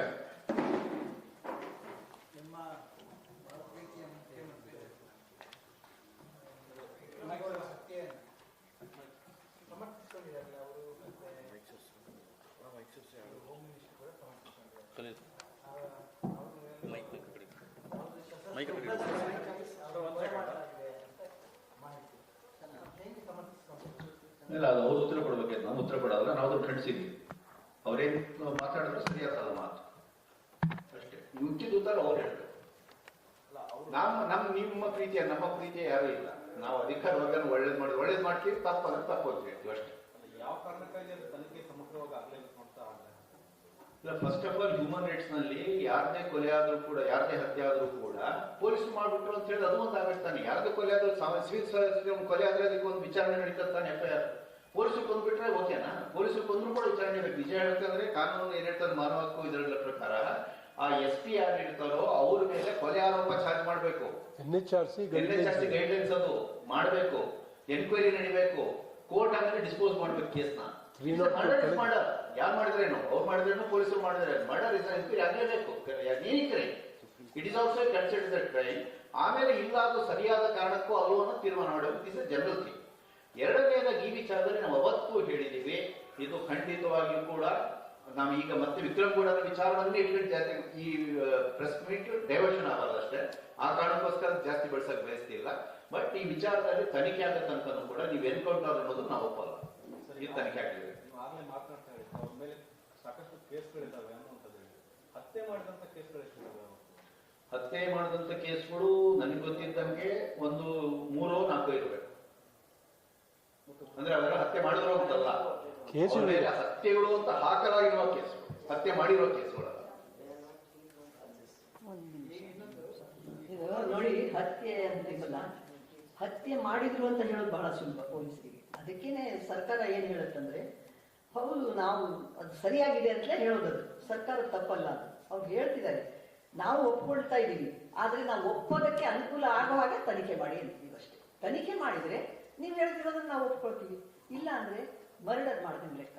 ಅದಕ್ಕೋಸ್ಕರ ತನಿಖೆ ಅಂತಷ್ಟೇ, ಇನ್ನೇನು ಬೇರೆ ಸರ್ಕಾರದ ವಿರುದ್ಧ ನಾವು ಯಾವುದು ಹೇಳ್ತಾ ಇಲ್ಲ. ಈಗ ಇಷ್ಟೆಲ್ಲ ಒಪ್ಕೊಂಡು ಇಷ್ಟೆಲ್ಲ ಅನುಕೂಲ ಮಾಡ್ತಿರೋ ಸಂದರ್ಭದಲ್ಲಿ ನಾವು ಯಾವುದೋ ಒಂದು ಸಣ್ಣ ಪಾಯಿಂಟ್ ಇಟ್ಕೊಂಡು ನಾವು ಈ ಜನಗಳಿಗೆ ಅನ್ಯಾಯ ಆಗಬಾರ್ದಲ್ಲ, ಅದು ಆಗಬಾರ್ದು, ಡೈವರ್ಟ್ ಆಗಬಾರ್ದು. ದೇಶದ ಕಾನೂನು ಏನಿದೆ ಆ ಕಾನೂನನ್ನ ಸರ್ಕಾರ ಪಾಲಿಸುವಂಥದ್ದು ಸರ್ಕಾರದ ಕರ್ತವ್ಯ. ಈ NHRC ಗೈಡ್ಲೈನ್ಸ್ ಅದು ಆ ಸಮಯದಲ್ಲಿ ಇದ್ದಂತಹ ಅವ್ರ ಮೇಲೆ 302 ನಲ್ಲಿ ಕೇಸ್ ಬುಕ್ ಮಾಡಬೇಕು ಅಂತ ಇದೆ. ಅದು ಸರ್ಕಾರದಲ್ಲಿ ಇರುವಂತಹ ಕಾನೂನು. ನಿಮ್ಮ ಕಾನೂನನ್ನು ನೀವು ಇಂಪ್ಲಿಮೆಂಟ್ ಮಾಡಿ ಅಂತ ನಾವು ಕೇಳ್ತೀವಿ, ಮತ್ತೆ ತನಿಖೆ ಮಾಡಿ. ಒಂದು ಆತಂಕವನ್ನು ವ್ಯಕ್ತಪಡಿಸಿದ್ರು, ಇದೇ ಸೇಮ್ ಕಂಟಿನ್ಯೂ ಆಗಬೇಕು ಅನ್ನುವಂಥದ್ದು. ನಮ್ಮ ಭರವಸೆಗಳು ಈಡೇರಬೇಕು, ಎಷ್ಟು ಸಮಯ ಬೇಕಾಗಬಹುದು ನಿಮ್ಮ ಭರವಸೆ ಈಡೇರಬೇಕು ಅನ್ನೋದು? ಅದಕ್ಕೇನೆ ನಾವು ಬೇಗ ಬೇಗ ಮಾಡಿ ಅಂತೀವಿ. ಬೇಗ ಅಂದ್ರೆ ಆ ಬೇಗದ ಬೇಗ ಎಷ್ಟು, ಆ ಎಷ್ಟು ತಿಂಗಳ ಗಂಟೆ ಅದು ಗೊತ್ತಿಲ್ಲ. ಆದ್ರೆ ಬೇಗ ಅಂತ ಹೇಳ್ತಾ ಇದ್ದೀವಿ. ಅದಕ್ಕೆ ಎಷ್ಟು ಬೇಗ ಆಗತ್ತೆ ಅನ್ನೋದು ಇನ್ಮೇಲೆ ಗೊತ್ತಾಗ್ತಾ ಹೋಗುತ್ತೆ ನಮ್ಗೆ. ಹೌದು, ಆ ವೇಳೆ ಸರ್ಕಾರ ನಾವೀಗ ಏನ್ ಕೇಳ್ತಿರೋದಪ್ಪ ಅಂದ್ರೆ ಕೇಸ್ಗಳೆಲ್ಲ ಕ್ಲಿಯರ್ ಮಾಡಿ ಅಂತ ಹೇಳ್ತಿಲ್ಲ. ಅವರೇ ಬಂದಿರೋದ್ರಿಂದ ಬೇಲ್ಗಳ ಮೇಲೆ ಬಿಡಿ. ಬೇಲ್ ಅಂದ್ರೆ ಏನು, ವಿಚಾರಣೆ ನಡೀತದೆ. ಬೇಲ್ ಯಾವಾಗ ಕೊಡೋದಿಲ್ಲ ಹೇಳಿ? ಒಂದು ತಪ್ಸ್ಕೊಂಡು ಹೋಗ್ತಾರಾ ಅಥವಾ ಸಾಕ್ಷಿ ನಾಶ ಮಾಡ್ತಾರ, ಎರಡು ಕಾರಣಕ್ಕೋಸ್ಕರ ಬೇಲ್ ಕೊಡಲ್ಲ. ಮಿಕ್ಕಂತೆ ಕೇಸ್ ನಡೀತದೆ. ಈಗ ಅವರಾಗೆ ಬಂದಿರೋದ್ರಿಂದ ಎರಡು ವಿಚಾರಗಳಿಲ್ಲ. ಹಂಗಿರ್ಬೇಕಾದ್ರೆ ಬೇಲ್ ಕೊಡಲ್ಲ ಅವ್ರಿಗೆ. ಬೇಲ್ ಹೋಗ್ಬೇಕು. ಫಸ್ಟ್ ಅವರೇ ಬಂದು ಕೇಸ್ ನಡೀತವೆ. ಕೇಸ್ 3 ವರ್ಷ ತಗೋಬಹುದು, 4 ವರ್ಷ ತಗೋಬಹುದು, 5 ವರ್ಷ ತಗೋಬಹುದು. ಅದನ್ನೇನ್ ಮಾಡಕ್ಕಾಗಲ್ಲ, ಅದು ಕಾನೂನು ಪ್ರಕ್ರಿಯೆ. ಬಟ್ ಬೇಲ್ ಅನ್ನೋದು ತಡೆಯಬಾರ್ದು. ಇದನ್ನು ನೋಡಿದ್ರೆ ಈ ಪ್ರಕ್ರಿಯೆಯಲ್ಲೆಲ್ಲ ಅವ್ರನ್ನ ಕರ್ಕೊಂಡು ಬರೋ ಪ್ರಕ್ರಿಯೆಯಲ್ಲಿ ನೀವೇ ಪ್ರಮುಖ ಪಾತ್ರ ವಹಿಸಿದ್ದೀರಿ. ಶಾಂತಿಗಾಗಿ ನಾವಿರ್ತೀವಿ. ಹಾಗಾದ್ರೆ ಆ ಪುನರ್ವಸತಿ ಸಮಿತಿಯ ಕೆಲಸ ಏನು? ಪುನರ್ವಸತಿ ನಮ್ಗೆ ಬಹಳ ಚೆನ್ನಾಗಿ ಕೋಪರೇಟ್ ಮಾಡಿದ್ದಾರೆ. ಇಬ್ರು ಸೇರಿ ಮಾಡಿದ್ದೀವಿ. ಇಲ್ಲ ಅದರಲ್ಲೂ ಕೆಲವು ಬಂದಿದ್ದಾರೆ. ಕೆಲವರು ಬಂದಿದ್ದಾರೆ ಒಳಗಡೆ. ನಾವು ಮಾತುಕತೆಗೆ ಹೋದಾಗ ಅವ್ರನ್ನೂ ಕರ್ಕೊಂಡು ಬಂದಿದ್ದೀವಿ. ಅದು ಅದರಲ್ಲಿರುವಂತಹ ಸಿವಿಲ್ ಕಾಂಪೊನೆಂಟ್ ಅಲ್ಲಿ ಕೆಲವರು ಬಂದಿದ್ದಾರೆ. ಶ್ರೀಪಾಲ್ ಅವ್ರಿಗೆ ಹೆಸರು ಹೇಳಿದೆ ನಮಗೆ. ಅವರ ಕಮಿಟಿಯ ಭಾಗ ಅಲ್ಲ. ಶ್ರೀಪಾಲ್ ಅವರು ನಮ್ಮ ಜೊತೆ ಇದ್ರು, ಎರಡೂ ಭೇಟಿಯಲ್ಲೂ ನಮ್ಮ ಜೊತೆ ಇದ್ರು. ಮತ್ತೆ ಕರ್ಕೊಂಡು ಬಂದ ಮೇಲೆ ನಾವು ಕರ್ಕೊಂಡು ಬಂದೇವು ಅಂತೇಳಿ ಎರಡು ಸಮಿತಿ ನಡುವೆ ನಾನು ಅದಕ್ಕೆ ಇಲ್ಲ ಅಲ್ಲ ಸರ್, ಇದು ಇದೆಲ್ಲ ವೆರಿ ಸ್ಮಾಲ್ ಮ್ಯಾಟರ್ ಸರ್. ಅಲ್ಲ ಫಸ್ಟ್ ಯಾರು ಏನಾದ್ರು ಹೇಳಿ ಅಲ್ಲ, ಇದು ಬಹಳ ದೊಡ್ಡ ಕೆಲಸ. ಇದು ಇಷ್ಟು ದೊಡ್ಡ ಪ್ರಕ್ರಿಯೆ ನಡೀತಿರೋಂಥದ್ದು. ಅದು ಯಾರು ನಂಗೆ ಮಾತಾಡ್ತಿರೋ ಸಣ್ಣ ತನ್ನ ವಿಚಾರಗಳು, ಅದ್ರ ಬಗ್ಗೆ ನಾವು ಮಾತಾಡಿದ್ರೆ ನಮ್ಗೆ ಅದ್ರ ಬಗ್ಗೆ ಆಸಕ್ತಿ ಇಲ್ಲ ಸರ್, ಕೆಲಸ ಆಗಿದೆ ಅಷ್ಟೇ. I want to make a point here. Please let's not get distracted by interactions that enable this whole process to happen. The point here that has to be acknowledged by the media, and I'm looking at you media, is what has happened here. And that is the most important. Not what is the competition between the groups. We don't see any competition, and this is not about us. 4 ವಿಚಾರ sir ಇಲ್ಲಿ ನಾವು Shreyas individual credits nothing. We are individuals. ಏನ್ ಮಾಡ್ತೀವಿ ನಾವೊಂದು individuals ಅಲ್ಲ. ಇಲ್ಲಿ 4 ಫೆನಾಮೆನಾ. ಒಂದು ಅವರು ತೀರ್ಮಾನ ಮಾಡಿರುವಂತಹದ್ದು ನಂಬರ್ 1. ಲೋಕಲ್ ಜನ ಅವರಿಗೆ ಸಪೋರ್ಟ್ ಮಾಡಿ ಅವ್ರ ಜೊತೆ ಆಶ್ರಯವಾಗಿ ನಿಂತಿದ್ದು. ನಂಬರ್ 2. ನಂಬರ್ 3, ಸಿವಿಲ್ ಸೊಸೈಟಿ ಸಕ್ರಿಯ ಪಾತ್ರ ವಹಿಸಿರುವಂಥದ್ದು, ಇನ್ಕ್ಲೂಡಿಂಗ್ ಮೀಡಿಯಾ, ಇದು ಪಾತ್ರ ವಹಿಸಿರುವಂಥದ್ದು. 4, ಸ್ಟೇಟ್ ಆ್ಯಂಡ್ ಸಿವಿಲ್ ಸೊಸೈಟಿ ಜೊತೆ ಸೇರಿ ಕೆಲಸ ಮಾಡಿದೆ. ಇದಕ್ಕೆ credit, not individuals, not for anybody. ಅದನ್ನ ನೀವು ಕೇಳಬಾರ್ದು. ಯಾಕೆ ಗೊತ್ತಾ, ನೀವು ಪತ್ರಿಕೆಯವರು ನಮ್ದೇ ಫಸ್ಟ್ ನಿಮ್ದೇ ಫಸ್ಟ್ ಅಂತ ಶುರು ಮಾಡ್ತೀವಿ. ಇಲ್ಲ ನೋಡಿ ನಿಮ್ಗೆ ಹೇಳ್ತಿದ್ದಾರೆ. ಹೌದು, ಮುಖ್ಯವಾಹಿನಿಗೆ ತಂದಿದ್ದನ್ನ ಅದರಲ್ಲಿ ನಿಮ್ಮ ಪಾತ್ರ ತುಂಬಾ ಮುಖ್ಯ, ಅದನ್ನ ಸ್ವಾಗತ ಮಾಡ್ತೀವಿ. ಬಟ್ ಇವಾಗ ಕರ್ನಾಟಕ ನಕ್ಸಲ್ ಮುಕ್ತ ಆಗಿದೆಯಾ ಅಂತ ನಿಮ್ಗೆ ಅನ್ಸುತ್ತಾ? ಯಾಕಂದ್ರೆ ಈಗಾಗಲೇ ಸರ್ಕಾರ ಬಾಯಿ ಹೇಳ್ತಿಲ್ಲ, ಕಾನ್ಫಿಡೆನ್ಸ್ ಹೇಳ್ತಿಲ್ಲ, ಇದರಲ್ಲಿ ಇದು ಚೆಕ್ ಮಾಡ್ತೀವಿ, ಪರಿಶೀಲನೆ ಮಾಡ್ತೀವಿ ಅಂತ. ಇವಾಗ ನಿಮ್ಗೆ ಸಂಪೂರ್ಣ ಮಾಹಿತಿ ಇರುತ್ತೆ, ಇನ್ನು ಸ್ವಲ್ಪ ಇರ್ಬೇಕು, ಅಲ್ಪ ಸ್ವಲ್ಪ ನಕ್ಸಲ್ ಮುಕ್ತ ಅದಕ್ಕೇನು ಡೌಟೇ ಏನಿಲ್ಲ ಸರ್. ನೀವು ಅಷ್ಟು ಇದ್ರಲ್ಲಿ ಕೇಳಬೇಕಾಗಿಲ್ಲ. ಸಶಸ್ತ್ರ ರೂಪದ ನಕ್ಸಲ್ ಹೋರಾಟ ಏನಿತ್ತು ಅದು 3 ಸ್ಟೇಟಲ್ಲೂ ಕೂಡ ಸಮಾರೋಪ ಸರ್. ಆ ಇನ್ನೊಬ್ಬ ವ್ಯಕ್ತಿ ಉಳ್ಕೊಂಡಿದ್ದಾರೆ, ಅವೆಲ್ಲ ನಮಗೆಲ್ಲ ಡೀಟೇಲ್ಸು ಗೊತ್ತು. ಅದು ಇಟ್ ಇಸ್ ನಥಿಂಗ್ ಮ್ಯಾಟರ್. ಅದೇನು ಅದು ಇಟ್ ಇಸ್ ಕ್ಲೋಸ್ ಆ ಹಳೆ ರೂಪದಲ್ಲಿ. ಆದರೆ ಆ ವ್ಯಕ್ತಿಗಳು ಹೋರಾಟ ಮುಗ್ದಿಲ್ಲ, ಅದನ್ನು ಅಪಾರ್ಥ ಆಗಬಾರ್ದು. ಇವ್ರ ಹೋರಾಟ ಎಲ್ಲ ಕೂಡ ನಿಂತೋಯ್ತು ಅಲ್ಲ, ಅವ್ರಿಗೆ ಹೋರಾಟದ ಮಾರ್ಗನ ಬದಲಾಯಿಸ್ಕೊಳ್ತಿದ್ದಾರೆ. ಈಗ ನಾನು ನಕ್ಸಲ್ ಮೂವ್ಮೆಂಟ್ ಇಂದ ಬಂದು ನಿಂತೋಯ್ತಾ? ಇಲ್ಲ, ನಾವು ಬೇರೆ ಹೋರಾಟದ ಒಂದು ಹೋರಾಟ ಮುಂದುವರಿಸ್ತೀವಿ. ಇದು ಕೂಡ ಹೋರಾಟ ಮುಂದುವರಿತಾರೆ. ಬಟ್ ನಕ್ಸಲ್ ರೂಪದ ಅಥವಾ ಸಶಸ್ತ್ರ ರೂಪದ ಹೋರಾಟ ಏನಿತ್ತು ಅದು 3 ಸ್ಟೇಟ್ ನಲ್ಲಿ ಸಮಾರೋಪ. ಯಾವುದೇ ಡೌಟ್ ಇಟ್ಕೋಬೇಡಿ. ಯಾರು ಆರ್ಮ್ಸ್ ಇಟ್ಕೊಂಡಿದ್ದಾರೆ, ಇನ್ನೊಂದು ಏನು ಇದು ಹೇಳಿದ್ರು ಇಲ್ಲ ಕಟ್ಟುಕತೆ. ಇದು ಹೆಚ್ಚಂದ್ರೆ ಹೆಚ್ಚಿನ ಚರ್ಚೆಗಳು ನಡೆದ್ರೆ ANF ನವರಿಗೆ ಸುಮ್ಮನೆ ಅದು ಮುಂದುವರ್ಸಕ್ಕೆ ಹೆಲ್ಪ್ ಆಗುವುದು ಅಷ್ಟೇ. ನಿಮ್ಮ ಸಮಸ್ಯೆಗಳೆಲ್ಲ CM ಅವ್ರ ಗಮನಕ್ಕಿದೆ ಅಂದಾಗ ಮತ್ತೆ ಹೋರಾಟ ಮುಂದುವರಿಬೇಕು? ಸರ್, ಸಮಸ್ಯೆಗಳು ಗಮನದಲ್ಲಿ ಎಲ್ಲ ಇರ್ತಾವ ಸರ್, ಬಗೆಹರಿಸಿದಾವ. ನಾವು ನೀವೆಲ್ಲ ಗುದ್ದಾಡ್ತಾ ಇದ್ದೀವಿ. ಈಗ ನಿನ್ನೆವರೆಗೂ ಆಶಾ ಕಾರ್ಯಕರ್ತರು ಹೋರಾಟ ಮಾಡಿದ್ರು. ಅದೊಂದು ಹೋರಾಟ ಅಲ್ವಾ? ಅದು ಹೋರಾಟ. ಮಹಿಳೆಯರು ಮಲ್ಕೊಂಡಿದ್ದಾರೆ ಬೀದಿಯಲ್ಲಿ. ಅವತ್ತು ನೋಡಿ ನಕ್ಸಲ್ ರೇಟ್ನ ಅವತ್ತು ರಾತ್ರಿ ಸರ್ಕಾರಕ್ಕೆ ಒಪ್ಪಿಸಿ ಅವ್ರನ್ನೆಲ್ಲ ಕಳಿಸ್ಕೊಟ್ಟು ರಾತ್ರಿ 11:30 ನಾವು ಬರ್ತಾ ಇದ್ವಿ ಈ ರೋಡಲ್ಲಿ. ಅಲ್ಲಿ 10,000 ಜನ ಮಲಗಿದ್ದಾರೆ. ಯಾರಪ್ಪ ಇವರು ಅಂತ ಕೇಳಿದ್ರೆ ನಾವು ಮುಂದೆ ಗಾಡಿ ದಾಟೋಯ್ತು. ಅದಕ್ಕೆ ಆಶಾ ವರ್ಕರ್ಸ್ ಅಂದ್ರು, ಮತ್ತೆ ವಾಪಸ್ ಗಟ್ಟೊಳ್ಕೊಂಡ್ ಬಂದ್ವಿ. ಬಂದು ರಾತ್ರಿ 1:30 ತನಕ ಅಲ್ಲಿ ಕೂತ್ಕೊಂಡಿದ್ವಿ ಟೆಂಟಲ್ಲಿ. ಪಾಪ ಇಷ್ಟೆಲ್ಲ ಕೆಲಸ ಮಾಡ್ತಿರುವಂತ ಹೆಣ್ಮಕ್ಳು ಅವರಿಗೆ ಒಂದು 1,500 ರೂಪಾಯಿ ಸಿಗ್ತಿಲ್ಲ ಅಂತ ಒಂದು ಹೋರಾಟ ಮಾಡೋದಕ್ಕೆ ವ್ಯವಸ್ಥೆ ಒಳಗಡೆ. ಇದನ್ನ ನೆನ್ನೆ CM ಇದ್ರ ಜೊತೆ ಅದನ್ನು ಮಾತಾಡ ಬಂದಿದ್ರು. ದಯವಿಟ್ಟು ಹೆಣ್ಮಕ್ಳನ್ನ ಬೀದಿಯಲ್ಲಿ ಮಲಗಿಸ್ಬೇಡಿ ನೀವು, ಇದು ನ್ಯಾಯ ಅಲ್ಲ. ಅದು ಹೋರಾಟ ಸಾಲ್ವ್ ಮಾಡಿ ಆಗಿದೆ ಒಂದು ಸಂತೋಷ. ಇದು ಸಮಸ್ಯೆಗಳ ರಾಶಿ ವ್ಯವಸ್ಥೆ. ರೈತರು ನಡೆಸೋದು ಹೋರಾಟ ಅಲ್ವಾ? ಪಾಪ ರೈತರಂತೂ ಎಷ್ಟು ಸಾಯ್ತಿದ್ದಾರೆ. ದೊಡ್ಡ ಹೋರಾಟ, ಅದಕ್ಕೆಲ್ಲರೂ ಮಾಡ್ಬೇಕಾಗ್ತದೆ. ಸಮಸ್ಯೆಗಳ ಬಗ್ಗೆ ಸರ್, ನಿಮ್ಮೆಲ್ಲ ಸಮಸ್ಯೆಗಳು ಕ್ಲಿಯರ್ ಆಗ್ತಾ ಅನ್ನೋ ನಂಬಿಕೆ ಇದೆ ಅಂತ? ಇಲ್ಲ ಸರ್, ಅದ್ ಬಗ್ಗೆ ಇದು ನಿರಂತರ ಹೋರಾಟ ಸರ್, ಅಷ್ಟು ಸುಲಭವಾಗಿ ಬಗೆಹರಿ ಅಂತ ವಿಚಾರ. ಭರವಸೆಗಳು ಹೇಳ್ತಾರೆ ಸರ್, ಅದು ದೊಡ್ಡ ಭರವಸೆಗಳಿದಾವೆ. ಈಗ ನೀವೇನೆಲ್ಲ ಇದ್ರವು ಗ್ಯಾರಂಟಿ ಇಲ್ಲ ಸರ್. ಇದು ವ್ಯಕ್ತಿಗಳನ್ನು ದಾಟದಂತ ವ್ಯವಸ್ಥೆ ಇದೆಯಲ್ಲ, ನೀವು ವ್ಯಕ್ತಿಗಳನ್ನು ನಂಬ್ಕೊಂಡು ಬದುಕಕ್ಕಾಗಲ್ಲ. ಅಷ್ಟು ಜಡ್ಡುಗಟ್ಟಿದ ವ್ಯವಸ್ಥೆ ಇದೆ. ಈ ಜಡ್ಡುಗಟ್ಟಿದಕ್ಕೆ ಹೃದಯ ಇಲ್ಲ. ಅದಕ್ಕೆ ಹೃದಯ ಇಲ್ಲದ ವ್ಯವಸ್ಥೆ. ಇವ್ರಿಗೆ ನ್ಯಾಯ ಕೊಡಿಸ್ಬೇಕು ಅಂದ್ರೆ ಹೃದಯ ಬೇಕು. ಇದು ಕೇವಲ ಒಂದು ಅಧ್ಯಾಯ ಅಷ್ಟೇ. ಸೊ ಹಂಗಾಗಿ ಬಾರಿ ನಾವು ಆತಂಕದಲ್ಲಿದ್ದೀವಿ. ನಾವೀಗ ಫುಲ್ ಫ್ರೀ ಇಲ್ಲ. ಇದು ಅವರಿಗೆ ಸುಖಾಂತ್ಯಗೊಂಡಿದೆ, ಸುಖಾಂತ್ಯಗೊಂಡಿಲ್ಲ ನಮ್ಮ ಪ್ರಕಾರ. ನಮ್ಗೆ ಅದೇ ಮಾಡ್ತೀವಿ,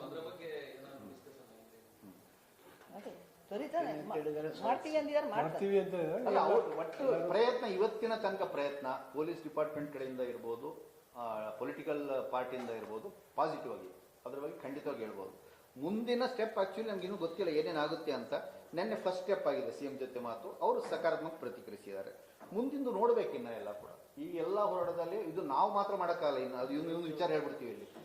ಈಗಿತ್ತಲ್ಲ ಕಮಿಟಿ, ಈ ಸರಿ ಮಾಡಿದ್ದು ಸ್ಮಾಲ್ ಕಮಿಟಿನ ವರ್ಕ್ ಮಾಡಿದ್ದು, ಯಾಕಂದ್ರೆ ಗೋಪ್ಯೋಗ ಮೇಂಟೈನ್ ಮಾಡಬೇಕಾಗಿತ್ತು. ಆದರೆ ಮುಂದಿನ ಈ ಪ್ರೋಸೆಸ್ನ ನಾವು ಮಾತ್ರ ಮಾಡೋಕ್ಕಾಗಲ್ಲ. It's huge process. ಇದಕ್ಕೆ ಇನ್ನೊಂದ್ಸರಿ ಎಲ್ಲರೂ ಸಿವಿಲ್ ಸೊಸೈಟಿ ಯಾರ್ಯಾರು ಆಸಕ್ತಿ ಇದ್ದಾರೆ, ಯಾರ್ಯಾರು ತೊಗೊಳ್ಬೇಕು ಅಂತಾರೆ. ಯಾಕಂದ್ರೆ ಅಡ್ವೊಕೇಟ್ಸ್ ಬೇಕು, ನಾನಾ ಟೈಪ್ ಜನ ಬೇಕಿದ್ದಕ್ಕೆ. ಎಲ್ಲರೂ ಸೇರಿದನ್ನು ಒಂದು ಇಡೀ ನಾವು ಟೀಮಾಗಿ ವರ್ಕ್ ಮಾಡಬೇಕು. ನೀವು ಮೀಡಿಯಾದಲ್ಲಿ ಬಿಲ್ಡಪ್ ಮಾಡಬೇಕು. ನಾವು ಇವತ್ತು ಹೇಳದಂತ ಯಾವ ಮಾತುಗಳನ್ನ ನೀವು ಕವರ್ ಮಾಡ್ತಿರೋ ಬಿಡ್ತಿರೋ ನಮ್ಗೆ ಅಡ್ಡಿ ಇಲ್ಲ. ಆದರೆ ಅವರಿಗೆ ಸರ್ಕಾರ ಕೊಟ್ಟಂತ ಮಾತನ್ನ ನೀವು ಅದನ್ನು ಈಡೇರಿಸ್ತೀರ ಅನ್ನೋಂಥ ಪ್ರೆಸರ್ ಬಿಲ್ಡ್ ಹೋಗೋ ಟೈಪ್ ಆಫ್ ನ್ಯೂಸ್ ಅಂತೂ ನೀವು ಮಾಡಬೇಕು. ಉದ್ದೇಶ ಅದ್ ನಾವು ಬೇಲ್ ಸಿಕ್ತು ಅಂದ್ರೆ ನಮ್ ಕೆಲಸ ಅರ್ಧ ಮುಕ್ಕಲ್ಲ. ಅಷ್ಟೇ, ಅದಾದ್ರೂ ಫಸ್ಟ್ ಆಗ್ಬೇಕು. ಅಲ್ಲ ಸರ್, ಈಗ ಶರಣಾಗಿದ್ದಾರೆ ಅವ್ರ ಮೇಲೆ NIA ಕೇಸ್ ಇದೆ.